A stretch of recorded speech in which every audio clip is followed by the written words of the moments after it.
అతి శ్రేష్ఠుడా అద్వితీయుడా నిన్నెవరితో పోల్చి చూతును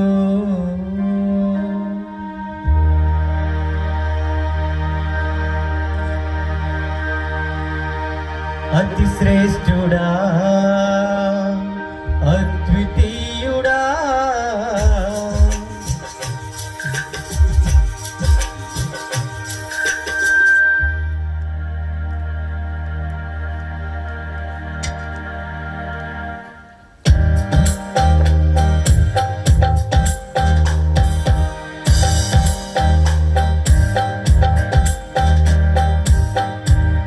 అతి శ్రేష్ఠుడా అద్వితీయుడా నిన్నెవరితో పోల్చి చూతును అసమానమైన నీదు ప్రేమను ఇలా దేనితో సరిచూతును ఆ ప్రేమ భూతి యేసు నీవుండగా నేనింక వేరేమి కోరుకొందును ఆ ప్రేమ మూర్తి యేసు నీవుండగా నేనింక వేరేమి కోరుకొందును అతి శ్రేష్ఠుడా అద్వితీయుడా నిన్నెవరితో పోల్చి చూతును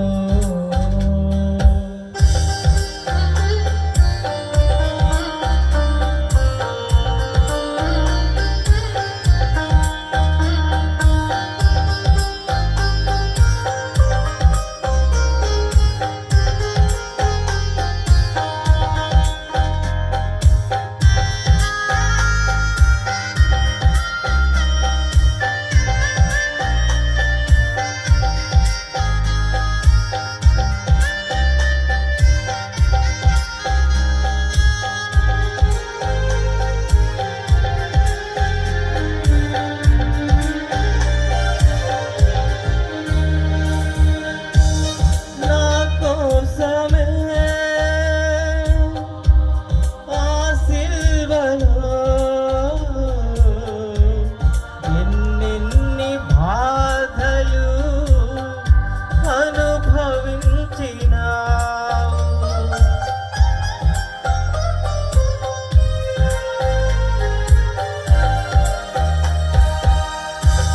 నా కోసమే ఆ సిల్వలో ఎన్నెన్ని బాధలు అనుభవించినావు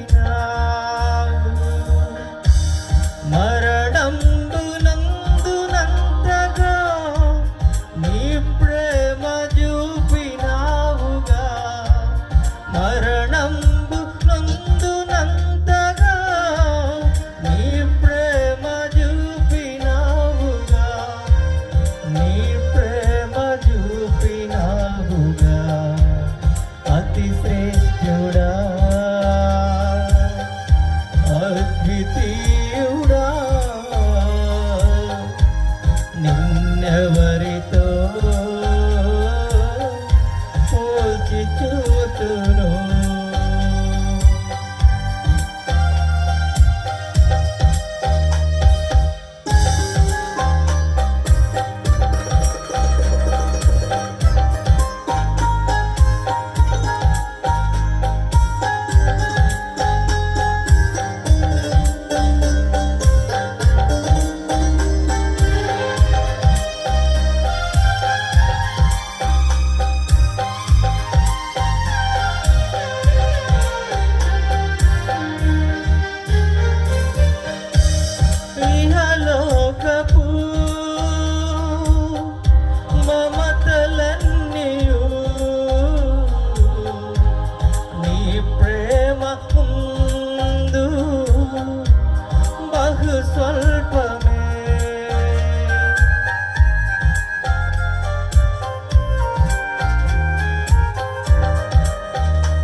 చూడ అల్పమే అతి శ్రేష్ఠుడా అద్వితీయుడా నిన్నెవరితో పోల్చి చూతును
వెలలేని మంచి మిత్రుడా బలమైన నా దేవుడా వెలలేని మంచి మిత్రుడా బలమైన నా దేవుడా బలమైన నా దేవుడా అతి శ్రేష్ఠుడా అద్వితీయుడా నిన్నెవరితో పోల్చి చూతును అసమానమైన నీదు ప్రేమను ఇలా దేనితో సరిచూతును ఆ ప్రేమ మూర్తి యేసు నీవుండగా నేనింక వేరేమీ కోరుకుందును ఆ ప్రేమ మూర్తి యేసు నీవుండగా నేనింక వేరేమీ కోరుకుందును అతి శ్రేష్ఠుడా అద్వితీయుడా నిన్నెవరితో పోల్చి చూతును అసమానమైన నీదు ప్రేమను ఇలా దేనితో సరిచూతును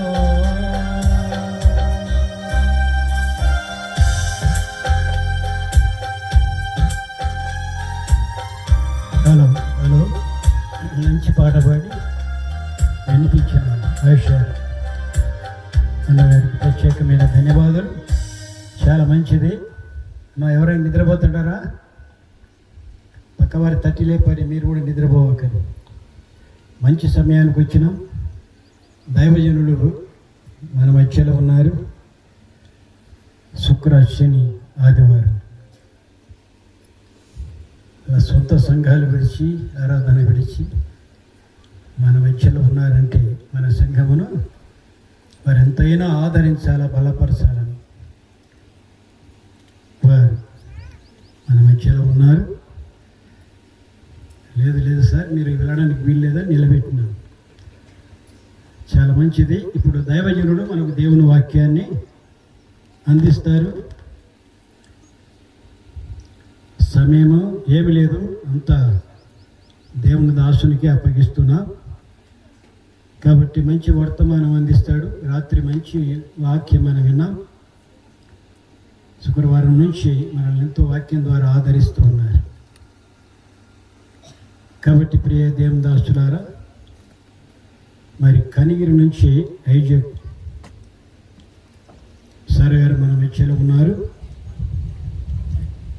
మనకు చక్కటి వాక్యం అందిస్తాడు. మనకు శ్రద్ధగా వినాలి. మన వాక్యములో బలపడాలా, సంఘములో బలంగా ప్రభు కొరకు మనం పనిచేయాలి. కాబట్టి ఈ సమయాన్ని ఐజక్ సార్కు మనం అప్పగిస్తున్నాం. పిల్లలు ఎవరైనా ఉంటే అదుపులో పెట్టుకోండి. ఎవరు అటు ఇటు తిరగకూడదు. చక్కటి వాక్యం చెప్తుండగా విని రాసుకొని మన హృదయాల్లో భద్రపరుచుకున్నాం. సార్కు ఈ సమయాన్ని అప్పగిస్తున్నారు.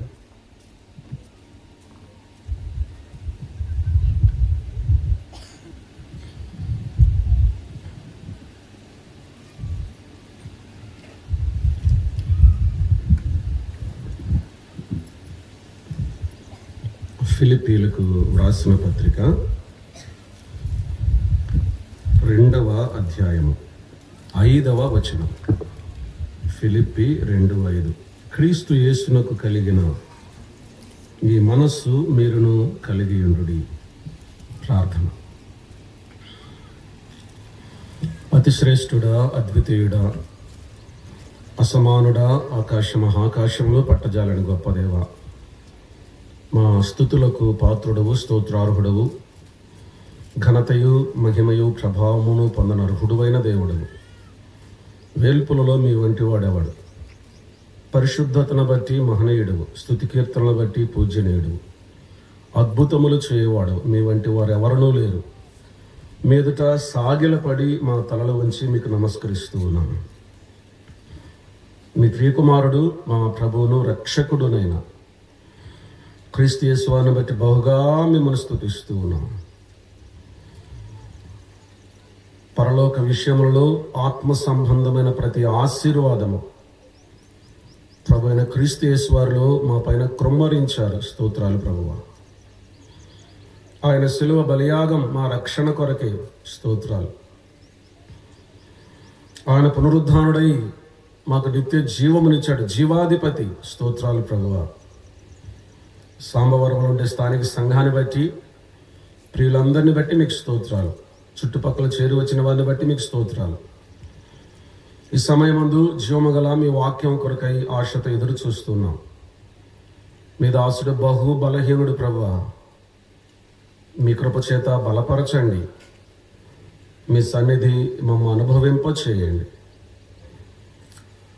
అవ్యక్తమైన మాట ఇది నా నోట రాకుండా నా పెదవుల ద్వారములకు కాపు పెట్టండి. మీ వాక్యంతో మా హృదయాలను స్పృశించండి. ఆత్మస్పర్శను గ్రహించగలిగే కృపను దయచేయండి. మమ్మందరినీ మీ స్వాధీనంలోనికి తీసుకునండి. జీవము గల నీ మాటలు మీరు మాకు అందించి అనుగ్రహించి బలపరచమని తీర్మానం చేసేవారిని బట్టి, బాప్తిసం పొందిన వారిని బట్టి మిమ్మల్ని స్తుతిస్తూ, మేమందరం కూడా మీ వైపు చూస్తూ, మీ మాటల కొరకై కనిపెడుతూ, మీ ప్రియకుమారుడు, మా ప్రభువును రక్షకుడునైన క్రీస్తు యేసు వారి నామము పేరట స్తుతులు స్తోత్రాలు చెల్లించుకుంటూ వేడుకుంటున్నాము తండ్రి. ఆమేన్. మహోన్నతుడైన జీవము గల దేవునికి ఘనత, మహిమ, ప్రభావములు ఆరోపిస్తూ ఉన్నాం. చేరి వచ్చిన వారందరికీ కూడా మన ప్రభువును రక్షకుడునైన క్రీస్తు యేసు వారి నామములో నా ప్రేమ వందనాలు తెలియచేస్తూ ఉన్నాను. శుక్రవారం దినము నుండి ఇప్పటి వరకు మీ మధ్యలో సహవాసం చేయటానికి, దేవుని వాక్యాన్ని పంచుకోవటానికి దేవుని దాసులు సుధాకర్ గారితోనూ, మోషే గారితోనూ, అలాగే ప్రియ సోదరులు జాన్సన్ గారితోనూ వేదికను పంచుకొని వాక్యం ప్రకటించడానికి ప్రభువు నాకు ఇచ్చిన సమయాన్ని బట్టి ప్రభువును స్తుతిస్తున్నాను. ప్రభువునకు కృతజ్ఞతాస్తుతులు చెల్లిస్తూ ఉన్నాను. పెద్దలు దేవసేన గారు వస్తారేమో అనుకున్నాను, చూడాలనుకున్నాను. అనారోగ్య పరిస్థితి వలన రాలేకపోయారు. వారి కొరకు ప్రార్థన చేస్తాం. అలాగే మమ్మల్ని ప్రేమతో చేర్చుకుని ఆతిథ్యం ఇచ్చిన కుటుంబం, వారిని బట్టి ప్రభువును స్తుతిస్తున్నాను. వారికి తప్పకుండా ప్రభువు ప్రతిఫలాన్ని దయచేస్తాడని నిశ్చయముగా నమ్ముచూ ఉన్నాం. మరి విశేషంగా పెద్దలు యెషయా గారు స్థానిక సంఘంలో నిలిచి దేవుని సేవ చేస్తూ ఉండగా ప్రభు వృద్ధాప్యములు ఆయనకి ఇచ్చిన కృపను బట్టి, శక్తిని బట్టి ప్రభుని ఎంతగానో స్తుతిస్తూ దేవుని సేవకులకు నా ప్రత్యేకమైన వందనాలు తెలియజేస్తూ ఉన్నాను. అలాగే కాలేబు గారు వారి ఇంట్లో మమ్మల్ని ఉంచుకొని సోదరి ప్రేమతో ఆతిథ్యం ఇస్తూ ఉన్నారు. వాస్తవానికి సాంబవరం నాకు తెలియదు, కానీ శిఖామణి పరిచయం చేశాడు. హుబ్లీలో పరిచయం శిఖామణి గారు.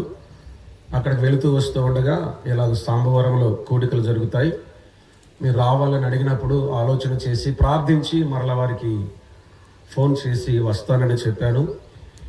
ఇలాగూ మీ మధ్యలోనికి ప్రభువే నడిపించాడు. దాన్ని బట్టి ప్రభువును స్తుతిస్తూ ఉన్నాం. మేము ఈ 3 దినములు కూడా మంచి సహవాసం కలిగి ఉన్నాం. జాన్సన్ గారు, నేను, అలాగే నాతో పాటు వచ్చిన ప్రియులు ఆషేరు ఒకే చోట ఉంటూ సహవాసంలో కూడా ఆనందించగలిగే కృపను ప్రభు ఇచ్చాడు. అందుని బట్టి ప్రభువును స్తుతిస్తూ ఉన్నాం. శుక్రవారం నుండి యెషయా గారి అధ్యక్షునిగా ఉంటే బాగుండి అనిపిస్తుంది నాకు ఇప్పుడు. ఎందుకంటే సమయం ఏమి లేదు, ఆయన ఇష్టం అన్నాడు. సమయం లేదు, వాక్యం చెప్పాయనే ఎంత సమయం కావాలని తీసుకుంటాడని చెప్పినప్పుడు మొదటి రోజు నుంచి ఆయన అధ్యక్షుడు ఉంటే ఎంత బాగుండేది అనుకుంటున్నాను. ఆయన మీ ఓపికను బట్టి, మీ ఆసక్తిని బట్టి, వాక్యం పట్ల మీకున్న శ్రద్ధను బట్టి నిజంగా మిమ్మల్ని అభినందిస్తూ ఉన్నాం. ప్రభు చిత్తమైతే ఈ కూడిక అయిపోయిన తర్వాత మా సొంత ప్రదేశంలోకి వెళ్ళాలి. మా పరిచర్య నిమిత్తం కుటుంబం, స్థానిక సంఘాలు, వాటి నిమిత్తం మీకు జ్ఞాపకం వచ్చినప్పుడు ప్రార్థన చేయండి. ప్రభు తన కృపను నడిపిస్తున్నాడు. అందుని బట్టి ప్రభువును స్తుతిస్తూ ఉన్నాం. అలాగే చాలామంది దేవుని సేవకులు పెద్దలు చేరి వచ్చారు. వారితో కూడా కలిసి సహవాసం చేయటానికి ప్రభు ఇచ్చిన కృపను బట్టి నేను ఎంతగానో ప్రభువును స్తుతిస్తూ ఉన్నాను. సాంబవరంలో కూడికల కొరకు ఆహ్వానించబడ్డాం, రావటం జరిగింది, ముగింపులో కూడా వచ్చేసింది. 3 దినాలు ఎంత త్వరగా అయిపోయి అనిపిస్తుంది కదా. దైవ సన్నిధి సంతోషం అలాగూ ఉంటుంది. దైవ సన్నిధిని మనం అనుభవించే వారంగా ఉన్నాం. ఈ కూడికల నిమిత్తమై దేవుని వాక్యాన్ని పంచుకోవటానికి ఆలోచన చేస్తూ ఉండగా 1-2 తలంపులు నా మనసులోనికి వచ్చాయి. అయితే ప్రభు స్థిరపరిచిన ఫిలిప్పీలకు రాసిన పత్రికలోని సంగతులు మనం ధ్యానం చేస్తూ ఉన్నాం. 1వ అధ్యాయంలో కొంతవరకు మనం చూసాం. పత్రిక అంతా కూడా మనం ధ్యానం చేయటానికి సరిపోదు, సమయం సరిపోదు. అయినప్పటికీ ప్రభు మనకు అవసరమైన సంగతులు అందిస్తున్నాడని ప్రభువును స్తుతిస్తూ ఉన్నాం. 1వ అధ్యాయంలో కొంత మనం చూడగలిగాం, కొంత చూడగలిగాము. ప్రభు ప్రేరేపణను బట్టి ఈ సమయమందు 2వ అధ్యాయంలో ఒక తలంపు మీ మనసులో ఉంచి ముగించాలని నేను ఆశపడుతూ ఉన్నాను. 1వ అధ్యాయం ఏక మనస్సు క్రీస్తే నా జీవితం, 2వ అధ్యాయము దీన మనస్సు క్రీస్తే నా మాదిరి, 3వ అధ్యాయం ఆత్మీయమైన మనస్సు క్రీస్తే నా మూలము, 4వ అధ్యాయం బలమైన మనస్సు క్రీస్తే నా బలం. ఈ సంగతుల గురించి మనం ధ్యానం చేస్తూ ఉన్నాం. ముందుగా మరి ఒక మాట కూడా చెప్పాలనుకుంటున్నాను. ఈ దినమందు బాప్తిస్మము పొంది సంఘములో చేర్చబడిన ప్రియులను బట్టి ప్రభువును స్తుతిస్తూ ప్రభువునకు కృతజ్ఞతాస్తుతులు చెల్లిస్తూ ఉన్నాం. ఒక విషయాన్ని నేను మీ ఎదుట ఉంచాలి. దేవుని వాక్యం ఇలాగ తెలియచేస్తూ ఉంది, నమ్మి బాప్తిస్మము పొందినవాడు రక్షింప బడును, నమ్మని వానికి శిక్ష విధించబడును. ఇక్కడ 2 మెట్లు ఉన్నాయి, గమనించండి. నమ్మడం, బాప్తిస్మం పొందడం. బాప్తిస్మం నమ్మిన వారికే.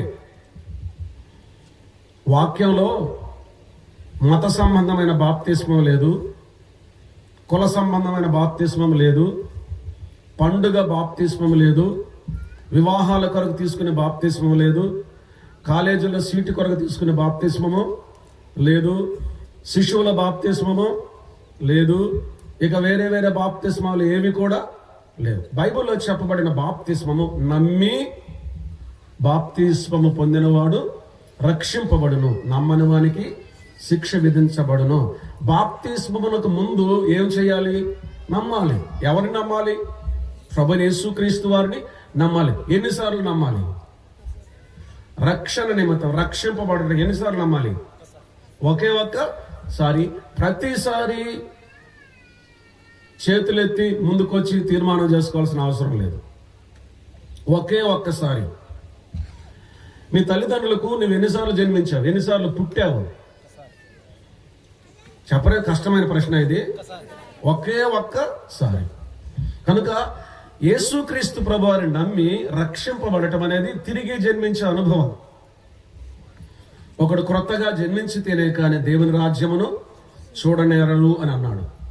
పేతురు రాసిన మొదటి పత్రిక 1వ అధ్యాయం 4వ వచనంలో ఇలా చెప్పబడింది, క్రీస్తు యేసును మృతులలో నుండి తిరిగి లేచుట వలన అక్షయమైనదియు నిర్మలమైనదియు వాడబారనిదియునైన స్వాస్థ్యము మనకు కలుగునట్లుగా ఆయన తన విశేష కనికరము చొప్పున మనలను మరలా జన్మింప చేశాను. పునర్జన్మ అనుభవం, రక్షణ. నాకు తెలిసిన ఒక ఆయన ఉన్నాడు, ప్రతి మీటింగ్లో చేయెత్తి ముందుకు పోతాడు. కనుక రక్షణ తీర్మానం ఒకే ఒక్కసారి, జన్మించేది ఒకే ఒక్కసారి, పునర్జన్మ ఒకే ఒక్కసారి. మాటి మాటికి ముందుకు వెళ్ళి ఈ తీర్మానం ప్రార్థన చేయకూడదు. కొన్ని చోట్ల వెళ్ళినప్పుడు కొన్ని విచిత్రమైన సమాధానాలు వింటూ వస్తూ ఉన్నాం. కొన్ని ప్రదేశాల్లో ప్రభు నమ్ముకున్నారండి అని అడిగితే బాప్తిసం తీసుకోలేదండి అంటారు కొంతమంది, బాప్తిసం తీసుకున్నామండి అంటారు కొంతమంది. నేను అడిగిన ప్రశ్న ఏంటి? నేను చెప్పిందే చెప్పండి, ప్రభు నమ్ముకున్నా అని. వాళ్ళు చెప్పిన జవాబు ఏంటి? నేను అడిగిన ప్రశ్నకు వారు చెప్పిన జవాబుకి ఏమైనా సంబంధం ఉందా? కానీ సంబంధం ఉందని వారు అనుకుంటున్నారు. ఏంటో తెలిసిన? బాప్తిస్మమే నమ్మడం అనుకుంటున్నారు. కాదు కాదు. అందుకే నమ్ముకున్నామంటే బాప్తిజం తీసుకున్నానండి లేకపోతే తీసుకోలేదండి అంటారు. అలా కాదు. నమ్ముకున్నారు, ఎస్ నమ్ముకున్నారు. ఎప్పుడు నమ్ముకున్నాం? తప్పలాని సమయాన్ని తిరిగి జన్మించిన అనుభవంలోనికి వచ్చాను. ఆ తర్వాత బాప్తిజం తీసుకున్నామంటే లేదు, కొంత సమయం ఉంది, తీసుకుంటామనో లేకపోతే తీసుకున్నామనో చెప్పాలి. కానీ ప్రభు నమ్ముకున్నామంటే బాప్తిజం తీసుకున్నాను తీసుకోలేదని చెప్పొద్దు. నమ్ముకున్నావో లేదు అలాగే చెప్పాలి. యేసు క్రీస్తు ప్రభువును సొంత రక్షకునిగా అంగీకరించి పాప క్షమాపణ పొంది తిరిగి జన్మించిన అనుభవం కలిగిన వారు నీటి బాప్తిస్మము ద్వారా సాక్ష్యం ఇస్తారు. ఏంటో తెలిసిన? మేము ప్రభువును నమ్ముకున్నామని. కనుక నమ్మడంలో రక్షణ ఉంది, బాప్తిస్మములో రక్షణ లేదు. నమ్మిన వాడు ఖచ్చితంగా బాప్తిస్మము తీసుకోవాలి. ఇక బాప్తిస్మాన్ని గురించి మనం చెప్పుకుంటూ వెళితే మన అంశాన్ని మనము ధ్యానం చేయలేము. ఒక మాట మీ మనసులో ఉంచాలనుకుంటున్నాను. నమ్మడం వేరు, బాప్తిస్మము వేరు. నమ్మడం తిరిగి జన్మించడం. నమ్మిన వారు బాప్తిస్మము తీసుకోవాలి. నువ్వు నమ్మిన ఆ నమ్మకాన్ని, క్రీస్తు మరణ పునరుద్ధానాన్ని, నీవు మరణించి తిరిగి లేచావని సాదృశ్య రూపకముగా నీటి బాప్తిస్మములో సంఘం ఎదుట సాక్ష్యమిస్తూ ఉన్నావు. ప్రభు బల్లాల పాలు పంపులు పొందుతున్నావు. దైవ గ్రంథంలో విశ్వాసులకు ఇవ్వబడిన బహిరంగమైనటువంటి చిహ్నాలు 3 ఉంటాయి. బహిరంగంగా కనిపించేది. మనం ఆత్మీయులం కదా, ఆత్మ సంబంధమైన వారం, మనకు అన్ని కూడా ఆత్మీయమైనవే. కానీ మనం కూడి వచ్చినప్పుడు సహవాసంలో కానీ ఎక్కడైనా సరే మన కన్నులకు ప్రత్యక్షంగా కనిపించే 3 ఉంటాయి. ఆ 3 ఏమిటంటే, ఒకటి నీటి బాప్తిస్మము. మనం అందరం చూస్తామా లేదా? ఖచ్చితంగా చూస్తాం, అది సాక్ష్యం. రెండవదిగా ప్రభు బల్ల. మన కన్నులు కనిపిస్తుంటాయి ఆ చిహ్నాలు. ఆయన శరీరమునకు సాదృశ్యంగా ఇవ్వబడిన రొట్టె, ఆయన రక్తమునకు సాదృశ్యంగా ఇవ్వబడిన పాత్ర మన ఎదుట కనిపిస్తూ ఉంటుంది. కనుక స్తుతులు చెల్లించేటప్పుడు కూడా రొట్టె పాత్రనే ప్రస్తావించడం మంచిది. రొట్టె కొరకు స్తుతులు, పాత్ర కొరకు స్తుతులు. రొట్టె అందని వారు, పాత్ర అందరం. అంటే బైబిల్లో చెప్పబడిన పదజాలం అది. దీన్ని సిద్ధాంతంగా నేను చెప్పడం లేదు, మంచిది అని చెప్తా ఉన్నాను, మాదిరి కొరకు చెప్తూ ఉన్నాను. మూడవదిగా స్త్రీ తల మీద ముసుగు వేసుకోవాలి. అవి మన కన్నులు కనిపిస్తాయి లేదా? కనిపిస్తాయి. ఏమేమి కనిపిస్తాయి? నీటి బాప్తిస్మము కనిపిస్తుందా లేదా? కనిపిస్తుంది. చిహ్నాలు, ప్రభు మరణాన్ని మనం జ్ఞాపకం చేసుకోవటానికి ఇవ్వబడిన రొట్టె పాత్ర మనకు కనిపిస్తాయి లేదా? కనిపిస్తాయి. స్త్రీలు తల మీద ముసుగు వేసుకుంటారు, కనిపిస్తుందా లేదా? కనిపిస్తుంది. ఇవి భౌతికంగా కనిపించేటువంటి బాహ్య సంబంధమైన గుర్తులు. కనుక నేను మీకు చెప్పాలనుకున్న విషయం ఏంటంటే, నీటి బాప్తిస్మం ఏదైతే ఉందో అంతకు ముందుగానే నీ అంతరంగంలో జరిగిన కార్యానికి అది సాక్ష్యముగా ఉంది. అంతకుముందు ఏం జరిగింది? నమ్మావు, ప్రభు మరణించాడు, సమాధి చేయబడ్డాడు, మరణాన్ని జయించి తిరిగి లేచాడు. నేను ప్రభు నమ్ముకున్నాను, ఇదిగో నీటిలో సమాధి చేయబడుతున్నాను, ప్రభు తిరిగి పునరుద్ధానుడై లేచాడు, నేను కూడా ఆయనతో పాటు లేపబడినానని అంతరంగంలో మొదట క్రీస్తు యేసులోనికి బాప్తిసం పొందిన నీవు ఇప్పుడు నీటి బాప్తిసం ద్వారా సాక్ష్యమిస్తూ ఉన్నావు. కనుక ప్రభు నమ్ముకున్నామంటే జవాబు నమ్ముకున్నావా నమ్ముకోలేదో చెప్పండి. తర్వాత ప్రభు నమ్ముకునే వాళ్ళు ఎవరైనా ఉన్నారంటే, ఒకసారి రక్షింపబడిన నీవు మరలా ముందుకు రాని అవసరం లేదు, తీర్మానం చేయవలసిన అవసరం లేదు. విచిత్రమైన విషయం ఏంటంటే, చాలా స్థలాలలో ముందుకు వస్తారు, కూర్చుంటారు, ప్రభు నమ్ముకున్నామంటే మేము నమ్ముకుని ఎప్పుడు బాప్తిజం తీసుకున్నామని అంటారు. ఎందుకు వచ్చారు మరి ముందుకు? అర్థం కావట్లే, ఎక్కటంలే. గ్రహించి అర్థం చేసుకుందాం, అది ఆశీర్వాదకరం. ఈ దినమున బాప్తిజం తీసుకున్న వారిని బట్టి ప్రభువును స్తుతిస్తూ, వారిని అభినందిస్తూ, ఈ మెలకువ ఆమె యొక్క జీవితంలో ఉండాలని ఈ సంగతుల మీదట ఉంచటం జరిగింది. అందును బట్టి ప్రభువుకు స్తోత్రం. ఫిలిప్పీలకు రాసిన పత్రిక 2వ అధ్యాయం, దీన మనస్సు క్రీస్తేనా మాదిరి అని మనం చూస్తాం.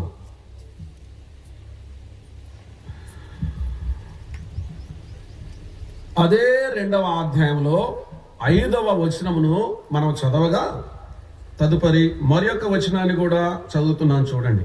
8వ వచనం, మరియు ఆయన ఆకారమందు మనుష్యుడుగా కనబడి మరణము పొందునంతగా, అనగా శిలువ మరణము పొందునంతగా విధేయత చూపిన వాడై తన్ను తాను తగ్గించుకొనెను. క్రీస్తు యేసునకు కలిగిన ఈ మనస్సు మీరును కలిగి ఉండుడి. ఏ మనస్సు? ఆ మనస్సు తగ్గించుకొనిన మనస్సు. ఈ అధ్యాయానికి మనం ఈ పేరు పెట్టాం. ఏమని పేరు పెట్టామంటే దీన మనస్సు. దీన మనస్సునకు అతి శ్రేష్టమైన మాదిరి ప్రభువైన యేసుక్రీస్తు వారే. కనుక పౌలు గారి యొక్క భావన ఏమిటంటే, దీన మనస్సునకు క్రీస్తేనా మాదిరి. కేవలం పౌలు గారికి మాత్రమే కాదు, ప్రతి క్రైస్తవునికి, ప్రతి విశ్వాసికి కూడా యేసుక్రీస్తు ప్రభువారే మాదిరి. మరొక విషయాన్ని నేను మెదడు తీసుకొని వస్తూ ఉన్నాను. ప్రభు అయిన యేసుక్రీస్తు వారు ఆయన మనకు మాదిరిగా ఉన్నాడు. ఏ విషయంలో మాదిరిగా ఉన్నాడు? దీన మనస్సులో మాదిరిగా ఉన్నాడు. ఆయన దీన మనస్సును మాదిరిగా తీసుకొని ఆ తదుపరి 12 వచనాలలో 3 వ్యక్తులు ఆ దీన మనస్సు కలిగి జీవించారు. అదే 2వ అధ్యాయంలో. ఒకరు పౌలు, 2వ వారు తిమోతి, 3వ వారు ఎపఫ్రోదితు. 1 నుండి 11 వచనాల వరకున్న ప్రభుని యేసుక్రీస్తు వారికి దీన మనస్సును మాదిరిగా తీసుకొని ఈ భూమి మీద దీనులై జీవించిన 3 ఉన్నారు: పౌలు, తిమోతి, ఎపఫ్రోదితు. ఈ మనస్సు, ఈ దీనత్వము మనము కూడా కలిగి ఉండాలని దేవుడు మనకు జ్ఞాపకం చేస్తూ ఉన్నాడు. ఇప్పుడు గమనించండి, ఈ మనస్సు, దీన మనస్సు కలిగి ఉండవలసిన వారముగా ఉండగా, ఒకప్పుడు ఈ మనస్సు చెడిపోయిన మనస్సు. అవును కదండి. రోమీలకు రాసిన పత్రిక 1:28 మనం గమనిస్తే, మరియు వారు తమ మనస్సులో దేవునికి చోటు నొల్లకపోయిరి గనుక చేయరాని కార్యములు చేయుటకు భ్రష్ట మనస్సునకు దేవుడు వారిని అప్పగించిన. భ్రష్టత్వంలో ఉన్న మనస్సు. ప్రభువైన యేసుక్రీస్తు వారు శరీరధారిగా భూమికి దిగి వచ్చి సువార్త ప్రకటించాడు. ఏమని ప్రకటించాడు? కాలము సంపూర్ణమై ఉన్నది, దేవుని రాజ్యం సమీపించి ఉన్నది, మారు మనస్సు నుండి సువార్తను నమ్ముడి అని ప్రభువు సువార్త ప్రకటించాడు. ఒక్క మాట ఇక్కడ పట్టుకుందాం మనం. మనస్సుకు సంబంధించిన మాట. ఏం మాట అది? మారు మనస్సు. అంటే మనస్సు మారాలి అని అర్థం. ఉన్నారు ఇక్కడ? మారు మనసు పొందండి అంటే అర్థం ఏంటి? మనసు ఏం కావాలి? మారాలి అని అర్థం. ఏ మనసు? జీవము కలిగిన దేవుని వైపునకు తిరిగే మనస్సు. మనస్సును దేవుని వైపు మనము త్రిప్పుతూ ఉన్నాం. ఇప్పుడు గమనించండి, మొదట మనకున్న మనస్సు ఏంటి చెప్పండి? భ్రష్ట మనస్సు. ఏ మనస్సు అది? ఎవరి మనస్సు? ఉన్నారా మీరు ఇక్కడ? ఆలోచన చేయండి. మొదట మనం కలిగి ఉన్న మనస్సు ఏ మనస్సు అది? ఏ మనస్సు అది? మొదటి ఆదాము యొక్క మనస్సు. మొదటి ఆదాములో నుండి ఆ స్వభావం ఏదైతే ఉందో, పాప స్వభావము, పాపంతో కూడిన మనస్సు మనుషులందరికీ కూడా సంప్రాప్తమైంది. అందరూ సంతరించుకుంటూ ఉన్నాడు. చెడిపోయిన మనస్సు. ఇప్పుడు చెప్పబడిన మాట ఏమిటంటే, క్రీస్తు యేసునకు కలిగిన ఈ మనస్సు మీరును కలిగి ఉండుడి. యేసు క్రీస్తు ప్రభువారు ఎవరు చెప్పండి? కడపటి ఆదాము. మొదటి ఆదాములో మనము చెడిపోయాము, కడపటి ఆదాములో మనం బాగుపడుతూ ఉన్నాము. మొదటి ఆదాములో పాపులముగా ఉన్నాము, కడపటి ఆదాములో మనము పరిశుద్ధులముగా చేయబడుతున్నాం, లేక పరిశుద్ధులుగా పిలువబడుతూ ఉన్నాం. ఇప్పుడు ఆలోచన చేయండి. యేసుక్రీస్తు ప్రభువారు మనకు మాదిరిగా ఉన్నాడు అనగా ఆయన జీవితాన్ని అనుసరించి మనం జీవించాలి. పేతురు గారు అదే చెప్తాడు. పేతురు రాసినటువంటి మొదటి పత్రిక 2వ అధ్యాయంలో 20-21 ఆ వచనాలు మనం చూస్తూ ఉండగా అక్కడ ఇలాగూ రాయబడింది, క్రీస్తు కూడా మీ కొరకు బాధపడి మీరు తన అడుగు జాడలందు నడుచుకున్నట్లు మీ కొరకు మాదిరి ఉంచిపోయను అని మనం చూస్తాం. యేసుక్రీస్తు ప్రభువారు చెడిపోయిన మానవుణ్ణి బాగు చేస్తూ ఉన్నాడు. వినండి వినండి, ఇక్కడ ప్రభు ఏ విషయంలో మాదిరిగా ఉన్నాడు? ప్రశ్న అర్థమైందా మీకు బాబు? అర్థమైందా అమ్మ? అర్థమైందా? ఏ విషయంలో ప్రభు మనకు మాదిరిగా ఉన్నాడు? ఇలా చెప్తాను వినండి. దైవత్వము విషయంలోనా లేక మానవత్వము విషయంలోనా?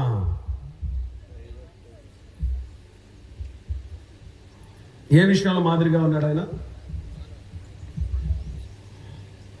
అసలు మానవుణ్ణి ఎలా ఉండాలని దేవుడు సృష్టించాడు? మానవునిగానే ఉండాలని సృజించాడు. ఇక్కడ ప్రభు అయిన యేసుక్రీస్తు వారు మనకు మాదిరిగా ఉంచింది మానవత్వం. ఆయన 100% దేవుడు, 100% మానవుడు. ఆయన దైవత్వం యొక్క లక్షణాలను వివరించడం సాధ్యం కాదు, అపారమైనవి. యేసుక్రీస్తు ప్రభువుని గురించి బైబిల్ గ్రంథంలో 3 చూడగలం. రోమీలకు రాసిన పత్రికలో, తీతుకు రాసిన పత్రికలో, యోహాను రాసిన మొదటి పత్రికలో. రోమీలకు రాసిన పత్రిక 9వ అధ్యాయం 5వ వచనంలో, పితరులు వీరివారు శరీరమును బట్టి క్రీస్తు వీరిలో పుట్టెను, ఈయన సర్వాధికారి అయిన దేవుడైండి నిరంతరము స్తోత్రార్హుడై ఉన్నాడు. తీతుకు రాసిన పత్రిక 2వ అధ్యాయం 13వ వచనంలో, మహాదేవుడును మన రక్షకుడునైన ప్రభు అయిన యేసుక్రీస్తు వారు అని చూస్తాం. యోహాను రాసిన మొదటి పత్రిక 5వ అధ్యాయం 20వ వచనంలో, నిజమైన దేవుడును నిత్య జీవమునై ఉన్నాడు అని మనం చూస్తాం. ప్రభు యేసుక్రీస్తు వారి గురించి చెప్పండి 3 మాటలు. సర్వాధికారి అయిన దేవుడు, మహా దేవుడు, నిజమైన దేవుడు. నేను చెప్తున్నాను, ఆయన దైవత్వం అపారమైనది. ఆయన దైవత్వం మన ఊహకు అందదు.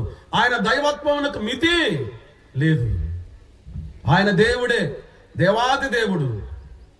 కానీ ప్రభుని యేసుక్రీస్తు వారు మన ఎదుట ఉంచిన మాదిరి అంటే తెలిసిన ఒక మానవుడు ఎలాగ జీవించాలో 100% జీవించి చూపించాడు. ఆదాముని దేవుడు ఎలా సృజించాడు? మానవునిగానే సృజించాడు కదా. దేవుడు తన స్వరూపమందు తన పోలిక చొప్పున నరుని సృజించనన్నాడు. కనుక పాపం చేసినప్పుడు, తప్పు చేసినప్పుడు మొదటి ఆదాము ఏం కోల్పోయాడు చెప్పండి? మానవత్వాన్ని కోల్పోయాడు. ఉదాహరణకి ఇలా చెప్తాం వినండి. ఎవరైనా ఏదైనా ఒక చేయకూడని పని చేసినప్పుడు, ఉన్నారా మీరందరూ ఇక్కడ? చేయకూడని పని చేసినప్పుడు ఏమంటారు చెప్పండి? కొన్నిసార్లు గద్దిస్తారు వాళ్ళని. ఏమని గద్దిస్తారు? నువ్వు మనిషివి కాదని అంటారు. అంటారు లేదా ఇక్కడ? అనరా? ఎందుకంటారు అన్నమాట? మనిషి అయితే ఈ పని చేయడు. మనిషి చేయకూడని పనులు ఎన్ని చేస్తాం మనం? కారణం ఏంటి? మానవత్వం యొక్క లోపం. మనం కోల్పోయింది మానవత్వాన్ని. ఈ భూమి మీద మొదటి ఆదాము పాపము చేసిన తర్వాత 100% పరిపూర్ణమైన మానవునిగా భూమి మీద జీవించిన వాడు ప్రభు యేసుక్రీస్తు వారు మాత్రమే.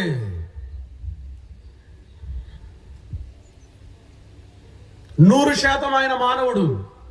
ఆ మానవత్వపు మాదిరిని మన ఎదుట ఉంచి ఇలాగంటున్నాడు, క్రీస్తు యేసునకు కలిగిన ఈ మనస్సు మీరును కలిగి ఉండుడి అని అన్నాడు. వినండి వినండి, ఇక్కడ ప్రభు యేసుక్రీస్తు వారు చెడిపోయిన మానవుని బాగు చేస్తూ ఉన్నాడు. ఎలా బాగు చేస్తున్నాడు చూద్దాం. చూడండి, ఒక 3 వచన భాగాలు నేను జ్ఞాపకం చేస్తాను. యేసుక్రీస్తు ప్రభువారు తన పరిచర్య యొక్క ప్రారంభంలో మత్తయి రాసిన సువార్త 5వ అధ్యాయంలో కొండ మీద ప్రసంగం అని అంటాడు. పర్వత ప్రసంగంలో ప్రభు ఆయన ఇలాగ బోధించసాగనంటూ ఇలాగ మొదలెట్టాడు. నవధన్యతలు చూస్తాం మనం అక్కడ. 9 ధన్యతలు. మొట్టమొదటిది ఏమిటంటే, ఆత్మ విషయమై దీనులైన వారు ధన్యులు, పరలోక రాజ్యము వారిది అని అన్నాడు. రెండవదిగా మత్తయి రాసిన సువార్త 11వ అధ్యాయం 28వ వచనం నుండి మనం చూస్తే, ప్రయాసపడి భారము మోసుకొనుచున్న సమస్తమైన వారలారా నా యొద్దకు రండి, నేను మీకు విశ్రాంతిని కలుగు చేతును. నేను సాత్వికుడను, తర్వాత మాట చెప్పండి, దీన మనస్సు గలవాడును, మీ మీద నా కాడి ఎత్తుకొని నా యొద్ద నేర్చుకొనుడి అని అన్నాడు. కొండ మీద ప్రసంగంలో ఆత్మ విషయమై దీనులైన వారు ధన్యులు. సువార్త పిలుపులో దీనత్వాన్ని నేర్చుకోండి. ఫిలిప్పీలకు రాసిన పత్రికలో క్రీస్తు యేసునకు కలిగిన ఈ మనస్సు మీరును కలిగినది. నేను ఇక్కడ చెప్తున్నాను వినండి, మానవుడు ఎక్కడైతే చెడిపోయాడో, ఎక్కడైతే పడిపోయాడో అక్కడ నుండి ఆయన రిపేర్, బాగు చేయటం మొదలెట్టాడు, మరమ్మత్తు మొదలెట్టాడు. ఒకసారి ఒక యవనస్తుడు రహదారిలో కారు నడుపుకుంటూ వెళుతూ ఉన్నాడు. ఒక చోటకు వెళ్ళిపోయిన తర్వాత అకస్మాత్తుగా కారు ఆగిపోయింది. కొంతమంది ఆ దారిని పోతూ ఆపి ఏమైందండి అని అడిగితే, కారు చెడిపోయిందనగా వారు ప్రయత్నం చేశారు, కానీ ఎవరి చేత కాలేదు. ఒకరి తర్వాత ఒకరు ఆగి చూసి వెళ్ళిపోతూ ఉన్నారు. ఈ లోపల ఒక వృద్ధుడైనటువంటి ఒక పెద్ద ఆయన వచ్చి ప్రక్కనే కారు ఆపాడు. కారు ఆపి, ఏంటి బ్రదర్, ఏంటి సమస్య అని అడిగాడు. ఈ కారు ఆగిపోయిందండి, ఇది నడవటం లేదు, చాలా మంది చూశారు, ఇక మీకేమి చేత అవుతుంది లేండి అని విచిత్రంగా చూశాడు ఆయన వైపు. అప్పుడు ఆయన అన్నాడు, నీ బానెట్ పైకెత్తమన్నాడు. కారు బానెట్ పైకెత్తగా లోపలికి వంగి ఒక 5 నిమిషాల్లో ఏదో ఒక చిన్న మరమ్మతు అంటే రిపేర్ చేశాడు. ఇప్పుడు నేను కారు స్టార్ట్ చేయమనగానే కారు స్టార్ట్ చేశాడు. వెంటనే స్టార్ట్ అయింది. ఆ యవనస్తుడు చాలా ఆశ్చర్యంగా చూశాడు. ఇంతమంది ప్రయత్నం చేసినా కూడా చేత కాలేదు, ఈయన ఒక 5 నిమిషాలు కారు బాగు చేశాడు. ఆయన ఎవరు అని ఆశ్చర్యంగా చూసినప్పుడు, సార్ ఎలా చేయగలిగారు, ఈ కారు ఎలా బాగు చేయగలిగారు అని అడిగినప్పుడు ఆయన అన్నాడు, అసలు ఈ కారు ఏ కంపెనీది అని అన్నాడు. ఇది ఫోర్డ్ కంపెనీది సార్ అని అన్నాడు. ఆ ఫోర్డ్ ఎవరో తెలిసినా నేనే అని అన్నాడు. కనుక ఈ కారు తయారు చేసింది నేను కాబట్టి దాని నట్లు బోల్ట్లు ఏవేవి ఎక్కడ అన్ని నాకు తెలుసు కనుక నేను సులభంగా ఈ కారు రిపేర్ చేయగలిగాను అని చెప్పాడు. ఆయన రిపేర్ చేయటానికి గల కారణం ఏంటి? తయారు చేసింది ఎవరు? ఆయన. కనుక ఆయన రిపేర్ చేయగలిగాడు. మానవుని తయారు చేసింది ఎవరు? సృష్టించింది ఎవరు? దేవుడే. కనుక మానవుడు చెడిపోతే మానవుని బాగు చేయగలిగేది కూడా ఎవరు? దేవుడు. ఇప్పుడు నా ప్రశ్న ఏమిటంటే, మానవుడు ఎక్కడ చెడిపోయాడు? లేక ఇలాగ నేను అడుగుతాను, మీకు ప్రశ్న సులభంగా అర్థం కావటానికి. మొట్టమొదటి పాపం ఏంటో చెప్పండి మీరు. ఆజ్ఞాతిక్రమమే పాపం. ఎవరు ఆజ్ఞ అతిక్రమించింది? ఆదాము హవ్వలు. కానీ అంతకు ముందే పాపం ఉంది. మొదటి పాపం పండు తినటం కాదు, మొదటి పాపం గర్వం. ఎక్కడ? పరలోకంలో. ఎవరు? లూసిఫర్. హృదయములో గర్వించి యెషయా గ్రంథం 14వ అధ్యాయంలో ఇలా అనుకున్నాడట. ఏమన్నాడు? లోపల అనుకున్నాడు. ఏమనుకున్నాడు? నన్ను మహోన్నతునితో సమానునిగా చేసుకు, దేవునితో సమానునిగా చేసుకుంటానని తన మనసులో అనుకున్నాడట. వినండి వినండి, గర్వించాడు. ఆ తదుపరి అక్కడి నుంచి పడద్రోయ పడ్డాడు. నేను చెప్తున్నాను వినండి, మొట్టమొదటి పాపము గర్వము. ఇది ఈ మాట మీరు అందరు జాగ్రత్తగా వినాలి. పాపం ఏదైనా సరే, ప్రతి పాపము కూడా గర్వములో నుండి పుట్టుద్ది. ప్రతి పాపానికి మూలము గర్వము. మూలము అని నేను ఎందుకన్నానంటే, మూలం అంటే ఏంటి చెప్పండి? ఈ ఎండ తీవ్రతలో మీరు కూడా కొంచెం మెలకువగా ఉండాలని ప్రశ్నలు అడుగుతున్నాను. ఏమనుకోవద్దు, ఈయనేందన్ని ప్రశ్నలు అడుగుతున్నాడని. మూలము అంటే ఏంటి అర్థం చెప్పగలరా? ఏదో ఒకటి చెప్పండి. మూలము అంటే ఏంటి? కారణము, ఇంకా ఆధారము. రైట్, ఇంకా దగ్గరకు వస్తున్నారు మీరు. మూలము అంటే మూల భాషలో వేరు అని అర్థం. ఒక చెట్టుకు, ఒక వృక్షానికి ఏముంటుంది చెప్పండి? వేరు ఉంటుంది. ఆ చెట్టు అంతా కూడా దేనిపైన ఆధారపడి ఆ చెట్టు అంతటికి కావలసినటువంటి శక్తినే గాని సారాన్నే గాని ఇచ్చేదేంటి? వేరు. ఒక వృక్షానికి వేరు మూలమైనట్టుగా ప్రతి పాపానికి మూలం గర్వమే. గర్వము చాలా ప్రమాదకరమైంది. ఇప్పుడు లూసిఫర్ ఆదాము హవ్వల దగ్గరకు వచ్చి ఇదే అస్త్రాన్ని ప్రయోగించాడు, గర్వాన్ని ప్రయోగించాడు. గర్వం అనగా ఏమిటో ఒక్క మాట నేను చెప్తున్నాను వినండి. గర్వం అంటే దేవుడు మనకు అనుగ్రహించిన దానిని మించి ఆశించటమే గర్వం.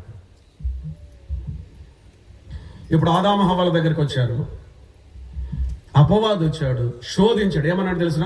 ఆ వివరణ అన్నింటిలోకి మనం వెళ్ళాం. ఏమన్నాడు తెలిసిన? ఇది మీకు సరిపోదు, మీరు ఇంకా గొప్పవాళ్ళుగా ఉండాలి. దేవుడు మీకు ఇచ్చిన స్థానం మీకు సరిపోదు, ఇంతటితో వీలు కాదు, మీరు ఇంతకంటే గొప్పవాళ్ళు. అదే అస్త్రాన్ని ప్రతి మానవుడు కూడా ఎక్కడ పడిపోతున్నో తెలిసిన? గర్వంలో పడిపోతూ ఉన్నాడు. గర్వము చాలా ప్రమాదకరమైంది.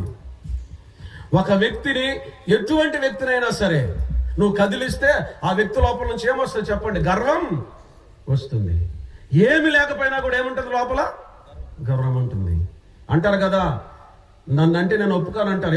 ఎవరైనా ఒక భిక్షగాడినైనా సరేదంటే, సార్ ఇస్తే ఇవ్వండి లేకపోతే పోండి, ఎక్స్ట్రా మాట్లాడితే నేను ఒప్పుకోనంటాడు. ఎవరు? భిక్షగాడు కూడా. కారణం ఏంటి? తినటానికి లేకపోయినా లోపల ఏముంది? ప్రతి మానవుని చెడగొడుతుంది గర్వమే.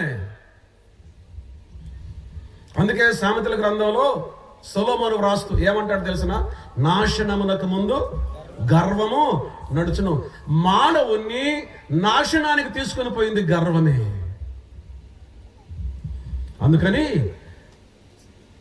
యేసుక్రీస్తు ప్రభువారు శరీరధారిగా భూమికి దిగి వచ్చి మానవాళి యొక్క పాప విమోచన నిమిత్తమై ఆయన తన రక్తాన్ని చిందించడం మాత్రమే కాక మానవుణ్ణి బాగు చేయటం ప్రారంభం చేస్తున్నాడు.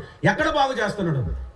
ఆత్మ విషయమై దీనులైన వారు ధన్యులు. చెడిపోయింది అక్కడ గర్వములో. అక్కడి నుంచి బాగు చేయటం మొదలుపెట్టాడు. అందుకే ఆయన ప్రసంగం ఏం తెలిసిన? మొదటి ప్రసంగం ఆత్మ విషయమై దీనులైన వారు ధన్యులు. ఆయన ప్రసంగం ఏంటో తెలిసిన, ప్రయాసపడి భారం మోసుకొనుచున్న సమస్తమైన వారిలో నా యొద్దకు రండి, నేను మీకు విశ్రాంతి కలుగు చేతును. నేను సాత్వికుడు, దీన మనస్సు గలవాడు, మీ మీద నా కాడి ఎత్తుకొని నా యొద్ద ఏమి దీన మనస్సు నేర్చుకున్నాడు. దీనులము కావాలి. ఈ మధ్యాహ్న కాలం వేళ మన ప్రభు అయిన యేసు క్రీస్తు వారి అంత దీనుడు మరి ఎవ్వరు లేరు. గుర్తుపెట్టుకోండి, ఆయనే మనకు శ్రేష్టమైన మాదిరి. ఏప్రిల్కు రాసిన పత్రిక 11వ అధ్యాయంలో మనం ఏం చూస్తాం చెప్పండి? సహజంగా మనం వింటూ వస్తాం, విశ్వాస వీరుల పట్టిక అని మనం చూస్తాం.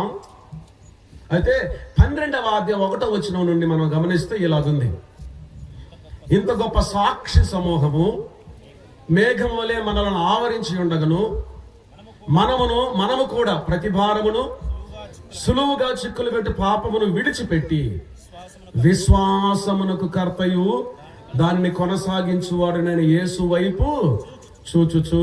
హేబేలు మొదలుకొని అప్పటి వరకు హతసాక్షులైన వారు అనేక మంది ఉండగా 12వ అధ్యాయం అంటే ఎవరి వైపు చూడమంటాడు? యేసు వైపు. మనకు శ్రేష్టమైన మాదిరి ప్రభు అయిన యేసుక్రీస్తు వారు. వినండి, యేసుక్రీస్తు ప్రభు వారు దీనుడు. ఇంకా తను అక్కడ ఏమని చెప్పబడింది తెలిసిన, ఆయన ఆకారమందు మనుషునిగా కనపడి మరణము పొందినంతగా, అనగా శిలువ మరణం పొందినంతగా విధేయత చూపిన వాడై తను తగ్గించు కొనెను. పై భాగంలో ఇంకేమన్నాడు తెలిసిన, రిక్తునిగా చేసుకొనినాను. రిక్తుడు అంటే ఏంటి అర్థం? ఏమి లేనివాడు, ఒట్టివాడు. రిక్త హస్తాలు అంటాం కదా, రిక్త హస్తాలు అంటే అర్థం ఏంటి? ఒట్టి చేతులు అని అర్థం. వినండి, ప్రభుని యేసుక్రీస్తు వారు ఎంత శ్రేష్టమైన మాదిరి అంటే, ఏమి లేనివాడు అంటే పెద్ద విశేషమే కాదు. అర్థమైందండి? సమస్తము కలిగిన వాడు ఏమి లేనివానిగా. ఏమి లేకపోయినా మనం ఎలా ప్రదర్శిస్తాం చెప్పండి? అన్ని ఉన్నట్టుగా డాంబికం ప్రదర్శిస్తాం, గర్వాన్ని ప్రదర్శిస్తాం. ఆయన ఏమి లేనివాడు కాదు, సమస్తము కలిగి ఉండి ఏమి లేనివానిగా ఉన్నాడు. ఆదియందు వాక్యం ఉండెను, వాక్యము దేవుని యొద్ద ఉండెను, వాక్యము దేవుడై ఉండెను. సమస్తము ఆయన మూలముగా కలిగెను, కలిగి ఉన్నదేది ఆయన లేకుండా కలిగి. సమస్తం ఆయనదే. ఆయన ఎలా ఉన్నాడు? రిక్తునిగా, ఏమి లేనివానికి అంటే విశేషం కాదు, సమస్తము కలిగిన వాడు ఏమి లేనివానిగా ఉన్నాడు. మరలా చెప్తున్నాడు, ఏమి లేకపోయినా అన్ని ఉన్నట్లు ప్రదర్శిస్తాము. పూర్వపు దినాలలో ఖాళీ బాటల్లో నడుచుకుంటూ వెళ్ళేవాళ్ళు. దాదాపుకి ఇప్పుడు అన్ని చోట్ల రహదారులు వచ్చాయి కదా, రోడ్ల మీద కార్లలో బైకుల్లో వెళ్తా ఉన్నారు, ప్రయాణ సౌకర్యాలు పెరిగాయి. పూర్వపు రోజుల్లో ఖాళీ బాటలు నడుచుకుంటూ వెళ్ళేవాళ్ళు. మా ప్రాంతంలో ఒక కొండ ఉంది, ఆ కొండలో నుంచి కాలిబాటలు నడుచుకుంటూ వెళ్తూ ఉంటారు బాటసారులు. ఆ త్రోవ పక్కన ఒక దొంగ ఉన్నాడు. వాడు ఆ త్రోవ పక్కన కూర్చొని వచ్చిపోయే వారందరినీ కూడా కత్తి తీసి బెదిరిస్తాడు. మీ దగ్గర ఉన్న నేను ఇక్కడ పెట్టి పోండి, లేకపోతే నేను లేస్తే మంచివాడు కాదంటాడు. వెన్నెల కాలంలో అయితే వెన్నెల కత్తి అలా తిప్పుతాడు, మిలమిల మెరుస్తూ ఉంటుంది. ఆ దారిని వచ్చిపోయే వాళ్ళందరూ ఏం చేస్తారు? అతను లేస్తే మమ్మల్ని కత్తితో పొడుస్తాడు, చచ్చిపోతామని వాళ్ళ దగ్గర ఉన్న డబ్బు, బంగారము ఏ అయితే విలువైనవి ఉన్నాయో అవన్నీ కూడా ఆ వ్యక్తి దగ్గర పెట్టి వెళ్ళిపోతాడు. ఈ సంగతి ఒక ఆయనకి తెలిసి ఏంటి ఇతను ఇంత ఇలాగ బెదిరిస్తున్నాడు అందరిని, అతని సంగతి అని తెలుసుకోవాలనుకున్నాడు. ఆయనే ఒకసారి ఆ బాటలో నడుచుకుంటూ వెళుతూ ఉంటే, ఏయ్ ఇటు చూడమన్నాడు. చూశాడు, కత్తి చూపించాడు, వెన్నుల్లో మెరుస్తూ ఉంది. నీ దగ్గర ఉన్నవన్నీ ఇక్కడ పెట్టు, లేకపోతే నేను లేస్తే మంచివాడు కాదంటాడు. నేనేమి ఇవ్వను నీకు అని అన్నాడు. నేను లేస్తే మంచివాడు కాదన్నాడు. లేయి అని అన్నాడు. మళ్ళీ రెండోసారి ఏమన్నాడంటే నేను లేస్తే మంచివాడిని కాదన్నాడు. సరే లేయి చూద్దామన్నాడు. మూడోసారి కూడా నేను లేస్తే మంచివాడిని కాదన్నాడు. నేను కూడా మంచివాడిని కాదు, నువ్వు లేయి చూద్దామన్నాడు. ఎక్కడ లేస్తాడు వాడు? కుంటోడు. ఆ కుంటి కాళ్ళ పైన కనపడకుండా ఒక టవలు కప్పెట్టి కత్తి చూపి వచ్చేపోయే వాళ్ళందరిని బెదిరిస్తూ ఉన్నాడు. అసలు నేను లేస్తే మంచోని కాదంటాడు. వాడికి లేవడానికి చేత కాదు. మన సంగతే ఇది. ఏమి లేదు మనలో. మనం లేవటానికి ఎగిరిపట్టడానికి ఏమీ లేదు. కానీ నేను మంచోడిని కాదంటాం. మంచోడు కాదనే సంగతి వాస్తవమే, కానీ కనీసం లేవడానికి కాళ్ళు కూడా లేదు. మానవుని స్థితి అండి ఇది. కాదా మానవుని యొక్క మనసు? ఎక్కడైనా తగ్గుతారా? ఎక్కడైనా ఒప్పుకుంటారా? ఎక్కడైనా సరే దీనత్వం చూపిస్తారా? ఎక్కడైనా సరే ఒక ప్యూను మొదలుకొని అధికారి వరకు ఏం చేస్తారు? లోపల ఏముంది తెలిసిన? హృదయపు గర్వం. ఎక్కడి నుంచి వచ్చింది? అది మొదటి ఆదాము నుంచి వచ్చింది. ప్రభువైన యేసుక్రీస్తు వారు దీనత్వాన్ని నేర్చుకోండి. ఎక్కడి నుంచి? నా యొద్ద నేర్చుకోండి. దీనత్వాన్ని నేర్పించే విషయంలో మనుషులందరూ విఫలమైపోయారు. భూమి మీద ఉన్న వారందరిలో మిక్కిలి సాత్వికుడైన మోషే కూడా ఒకనొక సమయంలో ఏమైపోయాడు? తన సాత్వికాన్ని కోల్పోయాడు. కానీ వారు మాటలతో విసిగించారు, సణిగారు, గొనిగారు, మోషే మీద తిరుగుబాటు చేశారు. ఒకనొక సమయంలో అదుపు తప్పాడు. కానీ అంతకంటే ఎక్కువ శ్రమను, హింసను భరిస్తూ కూడా ప్రభువైన యేసుక్రీస్తు వారి దీనత్వాన్ని కోల్పోయినవాడు కాదు. హింసించి దూషించి అనరాని మాటలని సిలువలో వేలాడదీయబడినప్పుడు ప్రభువైన యేసుక్రీస్తు వారు ఏమంటాడు తెలిసిన? తండ్రి, వీరేమి చేయుచున్నారో వీరెరుగరు గనుక వీరిని క్షమించుము అని అన్నాడు. ఎన్నడూ అదుపు తప్పినవాడు కాదు, నియంత్రణ కోల్పోయినవాడు కాదు, అంతం వరకు దీనత్వాన్ని ప్రదర్శించినవాడు. ఆయన ఆకారమందు మనుషునిగా కనపడి మరణము పొందినంతగా, అనగా శిలువ మరణము పొందినంతగా విధేయత చూపినవాడై. ఎంత విధేయత! మామూలు మరణం కాదు, శిలువ మరణము పొందినంతగా. ఓ ప్రియమైన వారలారా, ఇంతకంటే శ్రేష్టమైన దీనత్వపు మాదిరి ఎవరు చూపించగలరు? అందుకే పౌలు గారు ఇక్కడ ఏమంటున్నారు తెలిసిన 2వ అధ్యాయంలో, క్రీస్తేనా మాదిరి, దీన మనసు క్రీస్తేనా మాదిరి అని ఇక్కడ తెలియజేస్తా ఉన్నాడు. మనం దీనత్వాన్ని నేర్చుకోవాలి అంటే ఎవరి వైపు చూడాలి చెప్పండి? ప్రభువైన యేసు వైపు మాత్రమే. ఏ మనుషునిలో మనకు దొరకదు. ప్రతి పాపము గర్వములో నుండి పుడుతుంది. గర్వము చాలా ప్రమాదము సుమా. దేవుని వాక్యం స్పష్టంగా ప్రపంచ చక్రవర్తులు గర్వించి ఏమైపోయారు? ఉదాహరణకు నెబుకద్నెజరు గర్వించి ఏమయ్యాడు? గడ్డి మేశాడు. గర్వం యొక్క పర్యవసానం, గర్వం యొక్క ప్రతిఫలం అనుభవించక తప్పదు. నేను అంటాను, గర్వం ప్రమాదకరమైంది.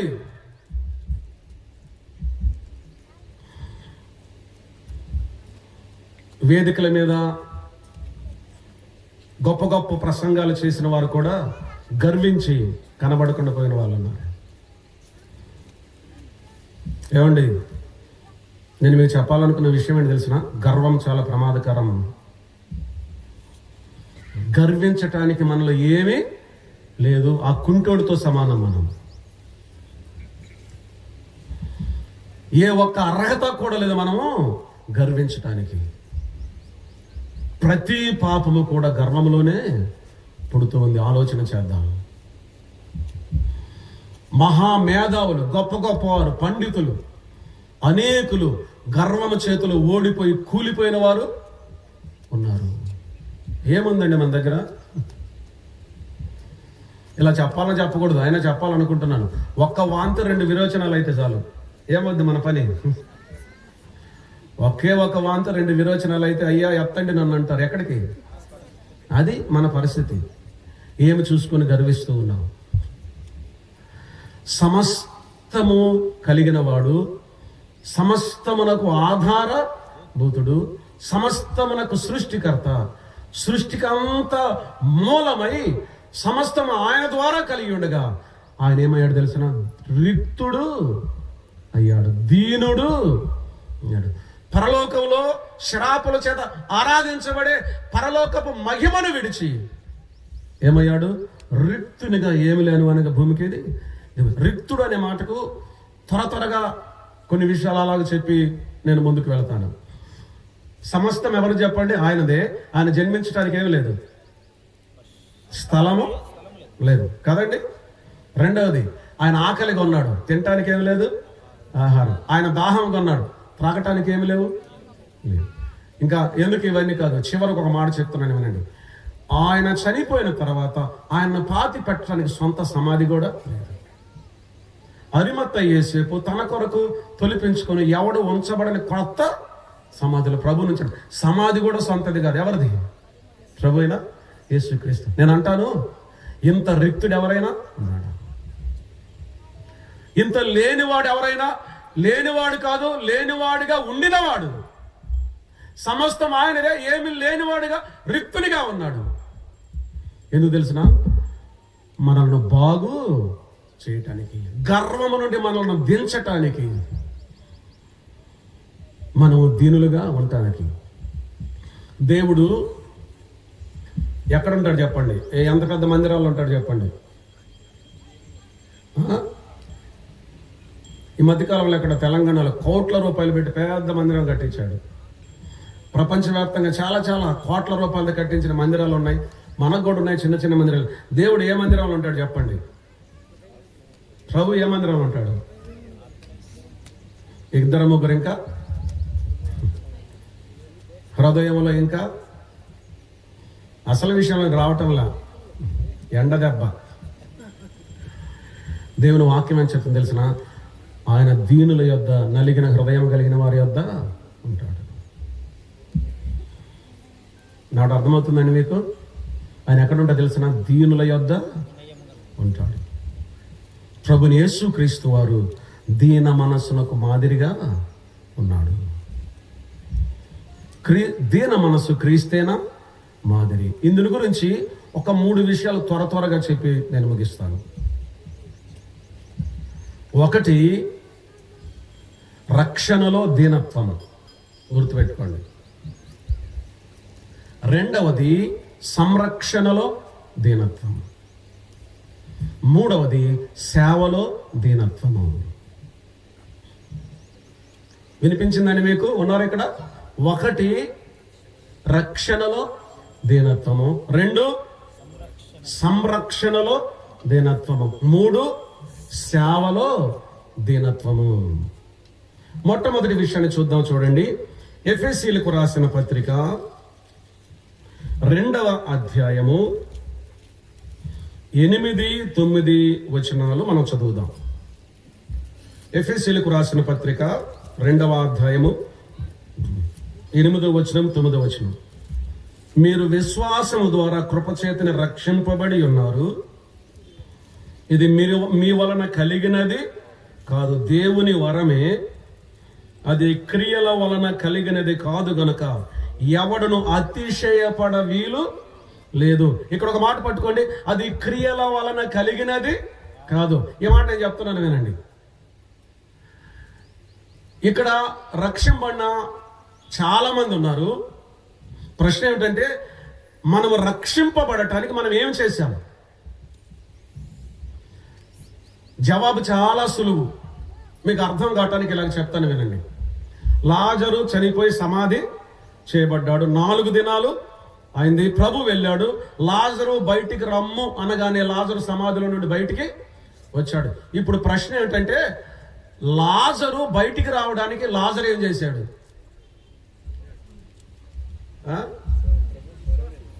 స్వరం విన్నాడు,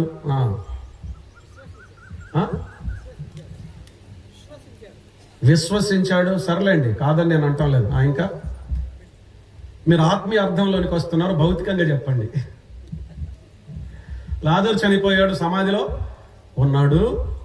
లాజరు బయటికి రానగానే లాజరు బయటికి వచ్చాడు. బయటికి రావటానికి లాజరు ఏం చేశాడు? చాలా సులువు. చెప్తే ఓహో ఇంతేనా, మాకు కూడా తెలుసు అంటారు మీరు. ఒకటే జవాబు, ఏమి చేయలేదు. ఎవరు? లాజరు. ఎందుకు చేయలేదు? చేయలేడు. ఎందుకు చేయలేడు? చచ్చిన స్థితిలో. చచ్చిన వాడు ఏమైనా చేయగలడా? చచ్చిపోయిన వ్యక్తి దగ్గరికి వెళ్ళి కొంతమంది ఇలా ఏడుస్తారు, ఒక్క మాటన చెప్పయ్యా అని ఏడుస్తారు. అవునా లేదా? అసలు మాట్లాడకుండా పోయినావు కదా, ఒక్క మాటన చెప్పయ్యా, ఎక్కడ దాచిపెట్టినావు అని అంటారు లోపల. పైకి మాత్రం ఒక మాట చెప్పంటారు కానీ ఏమి చలనం లేదు. ఎక్కడ దాచిపెట్టాడు? మీ ఇష్టం, మీరు ఎత్తుక్కోవటమే. చెప్పకుండా వెళ్ళిపోయింది. ఏమి చేయలేడు, కారణం చచ్చిన స్థితిలో ఉన్నాడు. దేవుని వాక్యం ఏమి చెప్తుంది? మనమే స్థితిలో ఉన్నాం, చచ్చిన స్థితి. మనం ఏమి అంతా ప్రియ ప్రవ్య మన కోసం చేశాడు కనుక మనం మీరు విశ్వాసం ద్వారా కృపచేతనే రక్షింపబడి ఉన్నారు. ఇది మీ వలన కలిగినది కాదు.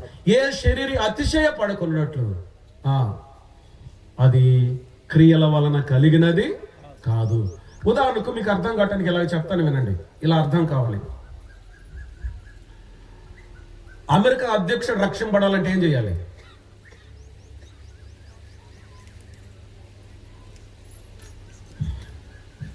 అంత మౌనంగా అయిపోయారు. సరేలా నేను చెప్తున్నాను. ప్రపంచంలో అత్యున్నత కులం యోధా జాతి, వాళ్ళు రక్షింపబడాలంటే ఏం చేయాలి? ఒకవేళ ప్రపంచంలో ఐశ్వర్యం ధనము కలిగిన వారు ఉన్నారు, వారు రక్షింపబడాలంటే ఏం చేయాలి?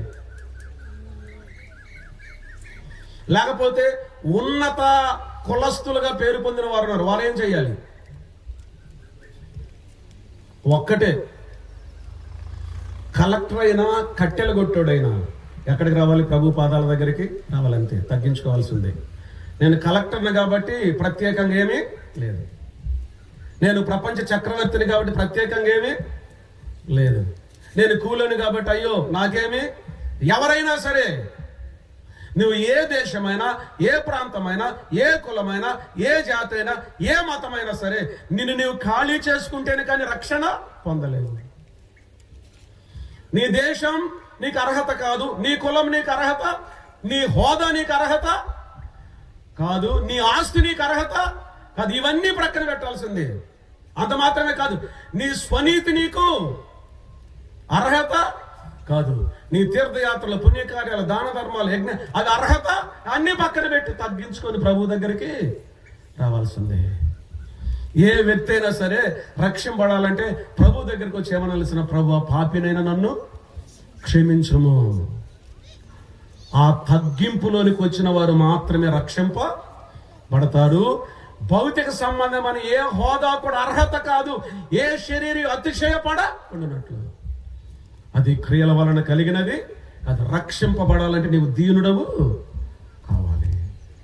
పూర్తిగా తగ్గించుకొని ప్రభు దగ్గరికి. ఇందులో ఏ విధమైన భేదం లేదు, తేడా లేదు. ఏ కులము కూడా లేదు. ఇంకెందుకు కుల ప్రస్తావనలు ఎందుకులేండి మైకులో. ఎవరైనా సరే నీవు రక్షింపబడాలంటే ప్రభు దగ్గరికి వచ్చి, ప్రభు నేను నిస్సహాయుణ్ణి, చచ్చిన స్థితిలో ఉన్నాను, క్రీస్తే నాకు ఆశ్రయం, మూలం, ఆధారం. ప్రభు, పాపినైనా నన్ను క్షమించు అంటే ఎంత ఘోర పాపినైనా ప్రభు నీవు దీనుడు అయితేనే రక్షింపబడతావు. అందుకే యేసుక్రీస్తు ప్రభువారు ఇలాగన్నాడు, ఆత్మ విషయమై దీనులైన వారు ధన్యులు, పరలోక రాజ్యము వారిది. ఏ శరీరం అతిశయింపకుండునట్లు అది క్రియల వలన కలిగినది. నేను చేతగానివని అంతే, రక్షణ కావాలి అంటే సమస్తాన్ని ప్రభువే సిద్ధపరిచాడు. సంరక్షణలో దీనత్వం. ఫిలిప్పీలకు రాసిన పత్రిక 4వ అధ్యాయము 11వ వచనం నుండి చదువుతున్నాను చూడండి. వచనం 11. నాకు కొదువ కలిగినందున నేను ఇలాగ చెప్పుటలేదు, నేనే స్థితిలో ఉన్నాను ఆ స్థితిలో సంతృప్తి కలిగి ఉండ నేర్చుకొని ఉన్నాను. దీన స్థితిలో ఉండ నెరుగుదును, సంపన్న స్థితిలో ఉండ నెరుగుదును. ప్రతి విషయములోను, అన్ని కార్యములలోను కడుపు నిండి ఉండుటకును, ఆకలి కొని ఉండుటకును, సమృద్ధి కలిగి ఉండుటకును, లేములో ఉండుటకును నేర్చుకొని ఉన్నాను. నన్ను బలపరుచు వాని అందు నేను సమస్తమును చేయగలను. మన సంరక్షకుడు, మన పోషకుడు ఎవరో తెలిసిన? జీవము కలిగిన దేవుడే. మన బాధ్యత ఏంటో తెలిసిన? సంరక్షణలో దీనత్వం. ఈ మాట అందరూ వినాలి జాగ్రత్తగా. ఉన్నారండి ఇక్కడ? సంరక్షణలో దీనత్వం. ప్రభు మనకి ఏదైతే అనుగ్రహించాడో దానిలో సంతృప్తి కలిగి ఉండాలి. పౌలు గారు ఏమన్నాడు తెలిసిన? నేను దీన స్థితిలో ఉండ నెరుగుదును, సంపన్న స్థితిలో ఉండ నెరుగుదును, ఆకలి కొని ఉండుటకు ఎరుగుదును, కడుపు నిండి ఉండుటకు ఎరుగుదును, నన్ను బలపరుచు వాని ఏంది నేను సమస్తమును. నేను ఇలాగంటున్నాను, దేవుడు నీకు ఏ స్థితి అయితే అనుగ్రహించాడో ఆ స్థితిలో నీవు సంతృప్తి కలిగి ఉండటం నేర్చుకోవాలి. సమస్యలకు కారణం ఏంటి తెలిసిన? ఆది నుండి, ఏదేనులో నుండి సమస్యలన్నిటికీ కారణం ఏంటి తెలిసిన? దేవుడు అనుగ్రహించినది మించి ఆశించటమే సమస్యలకు కారణం. అది గర్వం. దేవుడు ఎవరెవరికి ఏ స్థాయి ఇవ్వాలనో, దేవుడు ఎవరెవరికి ఏమి ఇవ్వాలనో, ఎక్కడ ఉండాలనో, ఎక్కడ ఉంచాలనో ఆయన సార్వభౌమ అధికారం. ఆయన ఇచ్చిన స్థితిలో మనం ఏం చేయాలి? ప్రభువును స్తుతించాలి. యోబు అంటాడు, యెహోవా ఇచ్చెను, యెహోవా తీసుకొనెను, యెహోవా నామమునకు స్తుతి కలుగును గాక. అన్నీ పోయిన తర్వాత స్తుతికుడికి పెట్టాడు యోబు. మనం ఎప్పుడు పెడతాం స్తుతికుడిక? వచ్చినప్పుడు పెడతాం. యోబు అయితే పోయినప్పుడు పెట్టాడు స్తుతికుడిక. ఎవరైనా పెట్టారు స్తుతికుడిక? క్రీస్తునందు ప్రియమైన వాళ్ళరా, తెస్సలోనికైలకు రాసినటువంటి మొదటి పత్రికలో పౌలు గారు అంటాడు, ప్రతి విషయమునందును కృతజ్ఞతాస్తుతులు చెల్లించుడి. ప్రభు నీకు ఇచ్చిన స్థానంలో సంతృప్తి కలిగి ఉండు. వినండి, నీకంటే గొప్పవారిని చూచి నీవు అసూయ పడద్దు, నీకంటే తక్కువ వారిని చూసి నీవు అసూయ పడద్దు. నీకంటే తక్కువ వారిని చూసి వారిని నువ్వు నీచంగా చూడొద్దు. నీకంటే గొప్పవారిని చూసి అతిశయపడా లేక అసూయపడా వద్దు. నీకంటే తక్కువ వారిని చూసి వారిని కించపరచ వద్దు. వారిని బట్టి ప్రభువును స్తుతించు, వీరిని బట్టి ప్రభువును స్తుతించు, నీకు కలిగిన స్థితిని బట్టి కూడా ప్రభువును స్తుతించు. కారణం ఏంటి తెలిసిన? సార్వభౌమాధికారం కలిగిన దేవుడు సమస్తాన్ని తన చిత్తం చొప్పున నీకు అనుగ్రహిస్తూ ఉన్నాడు. అతిశయానికి పోయి, అసూయకు పోయి, గొప్పతనాలకు పోయి, హెచ్చింపులకు పోయి, అప్పుల పాలై దేవుని నామమును అవమానపరచవద్దు. డంబాలకు పోయి దేవుడు నీకు ఏది ఇస్తే దానిలో ప్రభువును స్తుతించు. పచ్చడి అన్నమా ప్రభువా నీకు స్తోత్రం, పప్పు అన్నమా ప్రభువా నీకు స్తోత్రం, పలావ్ అన్నమా ప్రభువా నీకు స్తోత్రం. ఏ స్థితిలో ఉన్నా, అసలు ఇంకా ఆకలా ప్రభువా నీకు స్తోత్రం. నేను ఒక మాట, ఒక ముఖ్యమైన విషయం నేను చెప్పాలనుకుంటున్నాను. అదేంటి తెలిసిన? ఉన్నారు కదా ఇక్కడ అందరూ, ఇది ముఖ్యం, అందరూ వినాలి. దేవుడు సార్వభౌమాధికారం కలిగిన వాడు. ఆయన తన చిత్తము చొప్పున మనకు ఒక స్థానాన్ని, ఒక స్థితిని అనుగ్రహిస్తూ ఉన్నాడు. అందులో మనం అసంతృప్తి కనుపరిస్తే ఎవరిపైన అసంతృప్తి కనుపరిచినట్లు? దేవుని పైన అసంతృప్తి కనపరిచినట్లు. అసంతృప్తితో కూడినది ఆరాధన కాదు. ఆరాధన దేవుని గొప్ప చేయటం. నీ జీవితంలో ఆయన చేసిన వాటి విషయంలో అసంతృప్తి కలిగి ఉండి ఆరాధన ఎలా చేయగలవు? కొద్దిగా లోతుగా ఆలోచన చేయండి. ఇశ్రాయేలీయులు చేసిన పనుల్లో ఎక్కువగా ఇశ్రాయేలీయులకు పాపం ఏంటి తెలిసిన? సనుగుడు గొనుగుడు అరణ్యములు. ఎందుకు? అసంతృప్తి. బయలుదేరిన దగ్గర నుంచి అసంతృప్తి. ఆయన వాటిని అనుభవిస్తూ, ఆయన అనుమానిస్తూ దేవుని అవమానించారు. నీ జీవితంలో దేవుని ఎడల ఎప్పుడైతే సంతృప్తి కలిగి ఉండ నేర్చుకుంటామో అప్పుడు నిజంగా ఆయనను మనం ఆరాధించగలము. లోపల దేవుని మీద సనుగుడు గొనుగుడుతో మన ఆరాధన ఆయనకు అంగీకార యోగ్యమైనది కాదు. ప్రభు నీకు అనుగ్రహించిన ప్రతి స్థితిలో, ప్రతి విషయంలో దేవునికి కృతజ్ఞతాస్తుతులు చెల్లించాలి. నేను దాటి వెళ్తున్నాను. అమ్మా బాబు, ఆయన మన దేవుడు. మనం ఆయనకు తెలుసు. మనకి ఏమి ఇవ్వాలి ఆయనకు తెలుసు. ఎప్పుడైనా సరే, ఏదైనా సరే, ఏ పరిస్థితుల్లో కూడా అన్నింటిలో సంతృప్తి కలిగి ఉండి ప్రభువును స్తుతించటం నేర్చుకుందాం. పౌలు గారు అన్నాడు, ఏ స్థితిలో ఉన్నా ఆ స్థితిలో సంతృప్తి. తిమోతికి రాస్తే ఏమంటాడు తెలిసిన? సంతుష్టి సహితమైన దైవ భక్తి గొప్ప లాభ సాధనం. ప్రభు ఏమి ఇచ్చినా చాలు. ఎందుకు తెలిసిన? ఈ లోకంలోనికి మనం ఏమి తీసుకొని రాలేదు. ఈ లోకంలో నుండి ఏమి తీసుకొని, ఈ లోకంలో ఉన్న వాటిని మనం ఏమి తీసుకొని పోలేము. ఆయన కొరకు మనం చేసిన పనులు మనతో పాటు వస్తాయి కనుక ప్రభు ఏది ఇస్తే అది మనకు చాలు.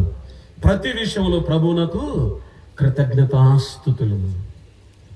సంరక్షణలో ఆయన నీకు ఇచ్చిన స్థితిలో నీవు ఒదిగి ఉండటం, ప్రతి విషయాన్ని బట్టి ప్రభువా నీకు స్తోత్రాలు. మూడవదిగా సేవలో దీనత్వము. ఆ మాట చదువుకొని మనం ముగించుకుందాం. లూకా వ్రాసిన సువార్త 17వ అధ్యాయము. అంతా మనం చదవం కానీ 7వ వచనం నుండి చదువుతున్నాను చూడండి. 7వ వచనం నుండి 9వ వచనం వరకు చదువుతున్నాను. దున్నువాడు కానీ మేపువాడు కానీ మీలో ఎవరికైనా ఒక దాసుడు ఉండగా వాడు పొలంలో నుండి వచ్చినప్పుడు నీవు ఇప్పుడే వెళ్ళి భోజనం చేయమని వానితో చెప్పునా చెప్పడు. అంతేకాక నేను భోజనం చేయుటకు ఏమైనా సిద్ధపరచి నడుము కట్టుకొని నేను అన్నపానములు పుచ్చుకొని వరకు నాకు పరిచారం చేయము, అటు తర్వాత నీవు అన్నపానములు పుచ్చుకొని వచ్చునని వానితో చెప్పును గాని ఆ దాసుడు ఆజ్ఞాపింపబడిన పనులు చేసినందుకు వాడు దయచూపునని వానిని మెచ్చునా. 10వ వచనం. అటువలే మీరును మీకు ఆజ్ఞాపింపబడినవన్నీ చేసిన తరువాత మేము నిష్ప్రయోజకులమైన దాసులము, మేము చేయవలసినవి చేసి ఉన్నామని చెప్పుడనేను. వినండి, ఒక యజమానునికి ఒక దాసుడు ఉన్నాడు. దున్నటానికి వెళ్ళాడు, పొలంలో పని చేయటానికి వెళ్ళాడు. పగలంతా కష్టపడ్డాడు, పని చేశాడు, తిరిగి ఇంటికి వచ్చాడు. ఆ ఇంటిలో యజమానుడు ఉన్నాడు. ఆ యజమానుడు ఏమంటాడు? నాయన చాలా కష్టపడ్డావు, దా కూర్చో, నేను నీకు భోజనం పెడతానంటాడా యజమానుడు? అంటాడా? అన్నాడు. అంతకంటే ఇంకా రా, నేను కూర్చుంటాను, నాకు భోజనం వడ్డించమని చెప్తాడు. ఆ దాసుడు వచ్చి ఆ యజమానునికి భోజనము వడ్డించిన తరువాత అతను తింటాడు. అది అక్కడ జరిగేది. అయితే ఆ దాసుడు కష్టపడినందుకు, ఆ దాసుడు తనకు భోజనం వడ్డించినందుకు ఆ దాసునికి ఈ యజమానుడు ఏమన్నా మెచ్చుకునేటువంటి అవకాశం ఉందా?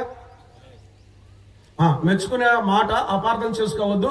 కష్టపడ్డావు కాబట్టి నేను నీకేదైనా చేస్తానన్నా అంటే నేనే నీకు వడ్డిస్తానంటాడా? వడ్డించడు. కానీ ఆ దాసుడు అన్నీ చేయాలి. ఆ దాసుడు అన్ని ఎందుకు చేయాలి కాబట్టి చేసిన తర్వాత ఏం చెప్పాలి? అక్కడే వ్రాయబడిన మాట, మేము నిష్ప్రయోజకులమైన దాసులము, మేము చేయవలసినదే చేశాము అని చెప్పమన్నాడు ప్రభు. అంటే ఆయన మనకు చెప్పినవన్నీ మనం చేసిన తరువాత వినండి, మనం ఏమని చెప్పాలంట? మేము చేయవలసినదే చేశాము, నిష్ప్రయోజకులమైన దాసులము. అంటే నువ్వు కర్రించి ఎగిరిపడి అతిశయపడటానికి వీలు లేదు. అక్కడ చెప్పాలనుకున్న మాట ఏంటి తెలిసినది? ఓ యజమానుడా, నీ సేవ చేయటమే నాకు ధన్యత. ఓ ప్రభువా, ఓ దేవా, నీ సేవ చేయటమే నాకు ధన్యత. ఇంతకు మించి అతిశయపడటానికి ఏమీ కూడా లేదు. అయితే ప్రభు కొరకు మనం చేసినటువంటి సేవ ఒకానొక దినాన బహుమానం మనకు ఇస్తుంది. కానీ ఈ భూమి మీద మనం జీవించినటువంటి కాలంలో ప్రభు కొరకు ఏమి చేసినా కూడా ఎగిరి పడాల్సిన అవసరం లేదు, గర్వించాల్సిన అవసరం లేదు, రెవరెండ్లు బిషపులు అవసరం లేదు, మనకి ఏ బిరుదులు లేవు. ఏం చెప్పాలి తెలిసిన దేవుని ఎదుట? ప్రభు, మేము నిష్ప్రయోజకులమైన దాసులు, మేము చేయవలసినదే చేశాము. ఆయన సేవ చేయటం మనకు ధన్యత. దీనులమై ఆయన సేవ ఎందుకు తెలిసిన? ఆయన గనుక మనల్ని కనికరించి కృప చూపి మనల్ని వాడుకోనట్లయితే మనం ఏమీ చేయలేము. అందుకే సేవలో ఏముండాలి తెలిసిన? దీనత్వం ఉండాలి. యేసుక్రీస్తు ప్రభువు ఎంతవరకు సేవ చేశాడు చెప్పండి? తండ్రి చిత్తాన్ని నెరవేర్చడానికి మరణము వరకు నమ్మకంగా సేవ చేశాడు. యేసుక్రీస్తు ప్రభువారు శరీరధారిగా భూమికి దిగి వచ్చిన కారణం ఏంటి చెప్పండి? ఎందుకు దిగి వచ్చాడు? మన రక్షణ కొరకై, పాప క్షమాపణ కొరకై, విమోచన కొరకై దిగి వచ్చాడు. కానీ అంతకంటే ముఖ్యమైన విషయం మరి ఒకటి ఉంది. ఏంటి తెలిసిన? దేవుని చిత్తాన్ని నెరవేర్చడానికి వచ్చాడు. నీ చిత్తమంతయు నేను నెరవేర్చి ఉన్నాను. ఎంతవరకు? మరణమైనా సరే నేను ఏమీ కాదు. ప్రియమైన వాళ్ళ అతిశయపడటానికి, గర్వించటానికి మనలో ఏమీ కూడా లేదు. సేవకులమైన మనం, సంఘంలో ఉండే ప్రతి వ్యక్తి కూడా ఏదో ఒక కృపావరం కలిగి ఉంటారు, ఏదో ఒక సేవ చేస్తూ ఉంటారు. ఎలా చేయాలి తెలిసిన? దీనులముగా ఆయన సేవ చేయాలి. గర్వం చాలా ప్రమాదకరం. అందుకే ఇక్కడ ఏమంటాడు తెలిసిన? క్రీస్తు యేసును కలిగిన ఈ మనస్సు మీరును కలిగి ఉండుడి. ఆయన దేవుని స్వరూపము కలిగిన వాడయండి. దేవునితో సమానముగా ఉండుట విడిచిపెట్టకూడని భాగ్యమని ఎంచుకొన లేదు కాబట్టి మనుషుల పోలికగా పుట్టి దాసుని స్వరూపమును ధరించుకొని తనను తాను రిక్తునిగా చేసుకొనెను. ఆయన ఆకారమందు మనుషునిగా కనబడి మరణము పొందినంతగా, అనగా శిలువ మరణము పొందినంతగా విధేయత చూపిన వాడే తను తాను తగ్గించుకొనెను. ఒక మాట చెప్పి నేను ముగిస్తాను. ప్రభువైన యేసుక్రీస్తు వారు ఎక్కడ హెచ్చింపబడ్డాడో చెప్పండి. హెచ్చింపబడింది ఎక్కడ? ప్రభువైన యేసుక్రీస్తు వారు హెచ్చింపబడ్డాడు, కనపరచబడ్డాడు, మహిమపరచబడ్డాడు. ఎక్కడ చెప్పండి? భూమి మీద శరీరధారిగా జన్మించాడు, అద్భుత కార్యాలు చేశాడు, ఆశ్చర్య కార్యాలు చేశాడు. పరలోకంలో శరాపులు ఆయన్ను ఆరాధిస్తున్నారు, పూజిస్తున్నారు, స్తుతిస్తూ ఉన్నారు. యేసుక్రీస్తు ప్రభువారు ఎంతో గొప్పవాడు గుర్తించారు. ఆయన కీర్తిస్తున్నారు, మహిమపరుస్తున్నారు, హెచ్చిస్తున్నారు, ఘనపరుస్తున్నారు. యేసుక్రీస్తు ప్రభువారు హెచ్చింపబడింది ఎక్కడ? Yes, God bless you. ఆయన దీనత్వములోనే ఆయన హెచ్చింపబడ్డాడు. అర్థమవుతుందండి? ఎక్కడ హెచ్చింపబడ్డాడు ప్రభు? ఆయన దీనత్వములో ఆయన హెచ్చింపబడ్డాడు. ఒక వ్యక్తి ఎవరైనా సరే, ప్రపంచంలో ఉన్నవారు ఎవరైనా సరే, ఒక వ్యక్తి యేసుక్రీస్తు ప్రభుని ఎక్కడ చూస్తాడు? సిలువలో. రొట్టె విరిచే కూడికలు కూడా మనం ఏం జ్ఞాపకం చేయబడ్డాం? ఆయన మరణం. ఒక వ్యక్తి రక్షింపడాలంటే ఎక్కడ చూడాలి? ఆయన సిలువలో చూడాలి. ఆయన అధికముగా హెచ్చింపబడ్డాడు. ఎందుకు? సిలువ మరణం పొందినంతగా విధేయత చూపించడం అధికముగా హెచ్చింపబడ్డాడు. సిలువలో పాత నిబంధన గ్రంథం వారు సిలువ వైపు చూశారు, క్రొత్త నిబంధన గ్రంథం వారు సిలువ వైపు చూస్తున్నారు. క్రీస్తు సిలువలో హెచ్చింపబడ్డాడు. సిలువలో ఆయన స్థితి ఏంటి చెప్పండి? సిలువ ఆయన స్థితి అత్యంత దీన స్థితి. ఒకటి, ఎక్కడి నుంచి అక్కడి వరకు దేవుని స్వరూపము కలిగిన వాడై ఉండి ఉన్నారండి ఇక్కడ. అది ఆయన ఉన్నత స్థితి. దేవుని స్వరూపం అంటే ఆయన దేవుడు. ఆయన దీన స్థితి, సిలువ మరణం పొందినంతగా విధేయత చూపాడు. అంత ఉన్నత స్థితి నుంచి దిగి వచ్చిన ప్రభు ఎక్కడ హెచ్చింపబడ్డాడు? ఆయన అత్యంత దీన స్థితిలో హెచ్చింపబడ్డాడు, మహిమపరచబడినాడు, ఘనపరచ. ప్రతి ఒక్కరు సిలువ వైపు చూడాల్సిందే. అందుకే ఆ కింది భాగంలో ఏమంటాడు తెలిసిన? ప్రతివాని మోకాలు ఆయన ఎదుట వంగాలి, ప్రతివాని నాలుక ఆయనను ఒప్పుకోవాలి, ప్రతివారు ఆయనను హెచ్చించాలి. ఎక్కడ తెలిసిన? సిలువ మరణం పొందినంత విధేయత, ఆయన దీనత్వంలో ఆయన హెచ్చింపబడ్డాడు, ఆయన దీనత్వంలో ఆయన ఘనపరచబడ్డాడు, ఆయన తగ్గింపులో ఆయన హెచ్చింపబడ్డాడు. ఎప్పుడైనా సరే తగ్గింపులోని హెచ్చింపు ఉంది. అందుకే ప్రభు ఏమంటాడు తెలిసిన? తను తాను తగ్గించుకున్నవాడు హెచ్చింపబడు, తను తాను హెచ్చించుకున్నవాడు తగ్గింపబడును అని అన్నాడు. క్రీస్తు హెచ్చింపబడింది సిలువలో, క్రీస్తు హెచ్చింపబడిన దీనత్వంలో. అందుకే దేవుని వాక్యం ఇలా తెలియజేస్తుంది, తగిన సమయం అందు ఆయన మిమ్మల్ని హెచ్చించినట్లు ఆయన బలిష్టమైన చేతి క్రింద దీన మనస్కులై ఉండుడి. దీని యొద్ద ఆయన నివసిస్తాడు. ప్రభువైన యేసుక్రీస్తు వారిని సిలువలో ప్రతి ఒక్కరు ఒప్పుకోవాలి. ఇంకొక విషయం ఏం తెలిసిన?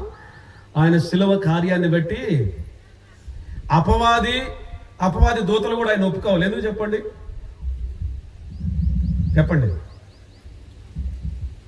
లైక్ ఎలాగ నన్ను అడగనివ్వండి. యేసుక్రీస్తు ప్రభు అపవాదిని ఎక్కడ ఓడించాడు? సిలువలో ఓడించాడు. అవునా కదా? సిలువలో ఓడించాడు. మరణాన్ని జయించి తిరిగి ఆయన తగ్గింపులు ఆయన హెచ్చింపబడ్డాడు, ఆయన దీనత్వములు ఆయన ఘనపరచబడ్డాడు. నేను అంటాను ఏంటో తెలిసిన, మనం దీనులమైతే మనకి ఏ సమస్య లేదు, తగ్గించుకుంటే ఏ సమస్య లేదు, సాదాసీదాకుంటే ఏ సమస్య లేదు. నేనేదో సంథింగ్ అనుకుంటే దాన్ని కాపాడుకోవటానికి నానా తిప్పలు పడాల. నేను ఏది కాదనుకుంటే ఏ సమస్య లేదండి. నాకు అర్థమవుతుందా? ఏమీ కానంటే ఏ సమస్య లేదు. నేను ఏదో ఒకటి అనుకుంటే రకరకాల తిప్పలన్నీ మన మీదకే వస్తాయి. ఎందుకు అంత బాధ? ప్రభు కంటే గొప్పవారమా? ప్రభు ఎంత ఘనుడు, ఎంత దీనుడు. దీనత్వాన్ని నేర్చుకుందాం. దీనత్వాన్ని నేర్చుకుంటే సంఘంలో ఐక్యత, దీనత్వాన్ని నేర్చుకుంటే సంఘంలో ఆప్యాయత, దీనత్వాన్ని నేర్చుకుంటే సంఘంలో ఆరోగ్యకరమైన వాతావరణం, దీనత్వాన్ని నేర్చుకుంటే సంఘంలో దేవునికి మహిమ. సమస్యలన్నీ ఎక్కడండి? ఒకరి మీద ఒకరు హెచ్చించుకోవటమే కదా. సంఘం నుండి సమస్య ఏంది? అతని ప్రాధాన్యత ఎలా తగ్గించాలి, నా ప్రాధాన్యత ఎలా పెంచుకోవాలి, ఇయే కదా సమస్యలు. అందుకే కదా ఎంత దారుణమైన స్థితిలోనికి, దేవునికి అవమానకరమైన స్థితిలోనికి వెళ్ళిపోతున్నాయి సంఘాలు. కారణం ఏంటి? గర్వం. గర్వం చాలా ప్రమాదకరం సుమ. గర్వించి గడ్డి మేసిన వారు, గర్వించి పడిపోయిన వారు, గర్వించి కనుమరుగైపోయిన వారు చాలా మంది ఉన్నారు. తగ్గించుకుందాం. నేను చెప్తున్నా, ఏమి లేదు మనలో, అంత ఒట్టిదే, డొల్లా. సమయం వచ్చినప్పుడు తెలిసిపోద్ది. ప్రపంచాన్ని జయించి వాయువేగంతో తిరిగి శూరులను వీరులను ఓడించిన ఒక చక్రవర్తి, చెప్పేస్తాను ఎవరా మీరు, పాపం దోమ చేతిలో చనిపోయాడు అంటారు. ఇలా చెప్తారు. తను తిరుగు ప్రయాణంలో మలేరియా జ్వరంతో చనిపోయాడంట. అప్పుడు మందులు లేవు. మలేరియా జ్వరం ఎలా వస్తుంది చెప్పండి? దోమ కాటుతో వస్తాయని చెప్తున్నారు చరిత్రలో. బలాఢ్యులను వీరులను శూరులను ఓడించాడు. దోమ ఎంత బలాఢ్యురాలో చెప్పండి? ఒక మన చేతులతో అలా పట్టుకున్న నలిగిపోద్ది. ఎక్కడ నీ వీరత్వం, ఎక్కడ నీ శూరత్వం? నా ప్రాణం అనేక సంవత్సరాలకు విస్తారమైన ఆస్తి నీకు సమకూర్చబడి తినుము త్రాగుము సుఖించము. నా ప్రాణమా సుఖించము, తినుము త్రాగుము సంతోషించము అన్నాడు ఆయన. ఎవరు? ధనవంతుడు. నా ప్రాణమా సుఖించము, తినుము త్రాగుము సంతోషించము. మారిపోయింది, నినాదం మారిపోయింది. ఇప్పుడు అది కాదు. ఇప్పుడు నినాదం ఏంటి తెలిసిన? నా ప్రాణమా తినుము త్రాగుము, మాత్రలు వేసుకోను. అది ఇప్పుడు పరిస్థితి. మాత్రలు వేసుకోకపోతే మన పని కథం, అంతే. ఏముంది మనలో హెచ్చించుకోవటానికి? అందుకని ఓరి వెర్రివాడా, మన బ్రతికెంతండి, మన జీవితం అంతా.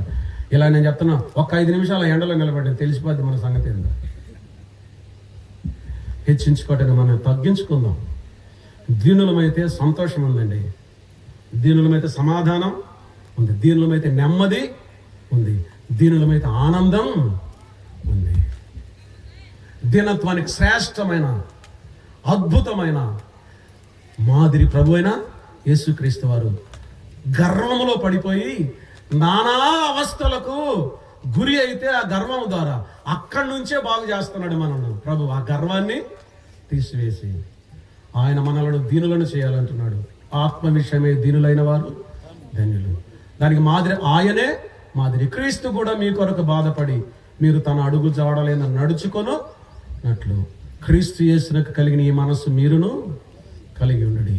ఓ క్రీస్తునందు ప్రియమైన వారులారా, 1వ అధ్యాయం ఏక మనస్సు క్రీస్తేనా జీవితం, 2వ అధ్యాయం దీన మనస్సు క్రీస్తేనా మాదిరి, 3వ అధ్యాయం ఆత్మీయమైన మనస్సు క్రీస్తేనా మౌనం, 4వ అధ్యాయం బలమైన మనస్సు క్రీస్తేనా బలం.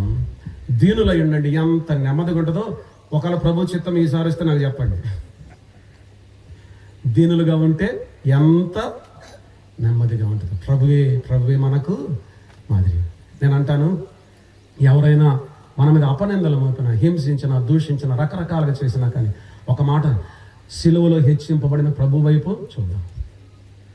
ఆయన అంత దీనుడు అయ్యాడు, ఏమి లేనివాడు కాడు కదా. ఈ దినాలలో అతిశయానికి, అవస్థలకు సమస్యలకు కారణం ఏంటి తెలిసిన అమ్మా? కారణం ఏంటి తెలిసిన? శిలువ ధ్యానం లేదు మన జీవితాల్లో. దేవుని వాక్యం ఇలాగ తెలియచేస్తుంది. శిలువను గురించిన వార్త నశించుచున్న వారికి వెర్రితనం, రక్షింపబడుచున్న మనకు దేవుని శక్తి. శక్తి దేనికి? ఆ శక్తి గర్వాన్ని జయించటానికి శక్తి. శిలువ శక్తి గర్వాన్ని జయింపచేస్తుంది. శిలువలో హెచ్చింపబడిన ప్రభు. తగ్గించుకుందాం, దీనులమైతే ప్రభు మహిమపరచబడతాడు. దయచేసి మనందరం లేచి నిలవబడినట్లయితే ఆషేరు వస్తాడు. ఆ కీర్తన పాడగా మనం ముగించుకుందాం. 1వ అధ్యాయం ఏక మనస్సు క్రీస్తేనా జీవితం. 2వ అధ్యాయము దీన మనస్సు క్రీస్తేనా మాదిరి. 3వ అధ్యాయం ఆత్మీయమైన మనస్సు క్రీస్తేనా మూలము. 4వ అధ్యాయం బలమైన మనస్సు క్రీస్తేనా బలము. దయచేసి అందరూ కూడా వినండి, లేక మీకు కొంత అవగాహన వస్తే మీరు కూడా కలిసి పాడి ప్రభువును స్తుతించాల్సిందిగా మనం చేస్తూ ఉన్నాం. అనుదినం నా పైన కృప చూపినా క్రీస్తే నా జీవదాత. దేవుని యందే నన్ను బలపరచినా యేసే నా ప్రాణదాత. అనుదినం నాపై కృప చూపినా క్రీస్తే నా జీవదాత. దేవుని యందే నన్ను బలపరచినా యేసే నా ప్రాణదాత. దైవ సన్నిధిని నేననుభవించే ధన్యత ఇచ్చితివి నీ కృపతోనే. ఆత్మశక్తిని నేను కలిగే అర్హత రసగితివి నీ దయతోనే. అనుదినం నాపై కృప చూపినా క్రీస్తు నా జీవదాత. ఏక మనసుతో నే బ్రతుకుటయే క్రీస్తే నా జీవితం. దీన మనసుతో నే జీవించుటయే క్రీస్తే నా మాదిరి. ఏక మనసుతో నే బ్రతుకుటయే క్రీస్తే నా జీవితం. దీన మనసుతో నే జీవించుటయే క్రీస్తే నా మాదిరి. దైవ సన్నిధిని నేననుభవించి ధన్యత ఇచ్చితివి నీ కృపలోనే.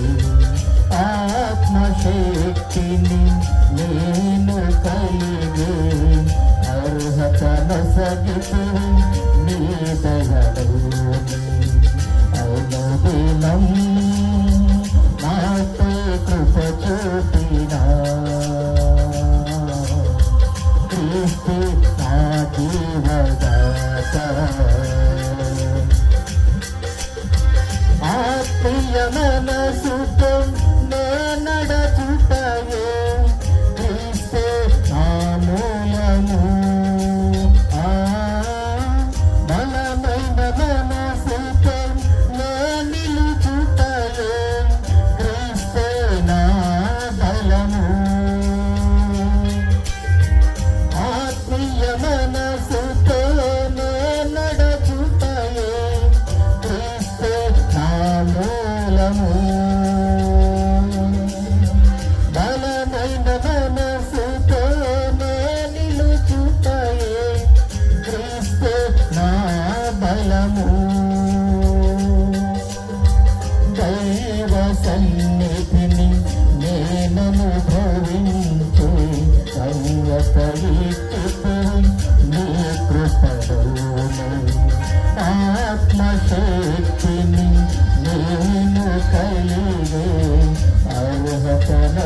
నిలిపివి నీ దయలోనే అనుదినం నాపై కృప చూపినా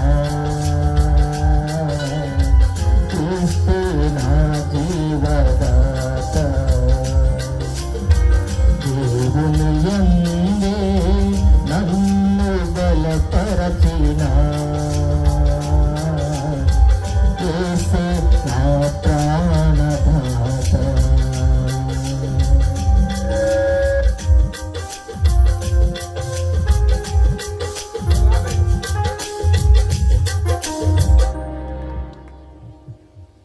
మహాగణుడువును మహిమగల రాజా, మా స్తుతులకు పాత్రుడు అయిన దేవా, స్తోత్రారుడా, ఘనత మహిమ ప్రభావం మీకు ఆరోపిస్తున్నాం. 3 దినముల పరిచయలో విశేషమైన మీ కృపను బట్టి స్తోత్రాలు నాయన. మా జీవితంలో ఆత్మీయమైన మీకు మహిమకరమైన మార్పును ఉజ్జీవాన్ని తీసుకుని రమ్మని ప్రార్థన చేస్తున్నాం. మీ దాసులు సుధాకర్ గారు, మోషే గారు, జాన్సన్ గారు, బలహీనుడైన మీ దాసునైన నన్ను మీరు నిలబెట్టుకొని మీరు అందించిన వర్తమానం నాలో మాలో పనిచేసి కృపను దయచేయండి. మీ దాసులు దేవసాయం గారి కావలసిన ఆరోగ్య విషయంలో కృపను దయచేయమని ప్రార్థన చేస్తున్నాం. బాప్తీసం తీసుకున్న వారిని స్థిరపరచండి, మీ మహిమ కొరకై జీవించే కృపనివ్వండి. స్థానిక సంఘాన్ని వర్ధిల్ల చేయండి, సరిహద్దులు విశాలపరచండి, నూతన ఆత్మను చేర్చండి. మీ దాసులు శివ గారిని మీ కృప చేత విశేష రీతిలో బలపరిచి మీ మహిమ కొరకై వాడుకునండి. ఆయా ప్రాంతాలకు వెళ్ళాలి ప్రభువా, క్షేమైన ప్రయాణాన్ని దయచేయండి. సంఘానికి, సంఘాలకు, ప్రియులకు, కుటుంబాలకు శుభమని చెప్తూ మీ చిత్తమై మీరు అక్కడ ఆలస్యమైతే మరలా ముఖాకు చూసుకొని సంతోషించి మేము స్తుతించే కృపణ దయచేయమని ఘనతయు మహిమయు ప్రభావం మీకు ఆరోపిస్తూ ఈ పరిచయలో ప్రయాసపడిన ప్రతి ఒక్కరికి కావలసిన ప్రతిఫలాన్ని మీరు అనుగ్రహించమని మీ ప్రియకుమారుడు మా ప్రభువును రక్షకుడునైన క్రీస్తు యేసు వారి నామం పేరిట స్తుతులు స్తోత్రాలు చెల్లించుకుంటూ వేడుకుంటున్నాము తండ్రి. ఆమేన్. అందరి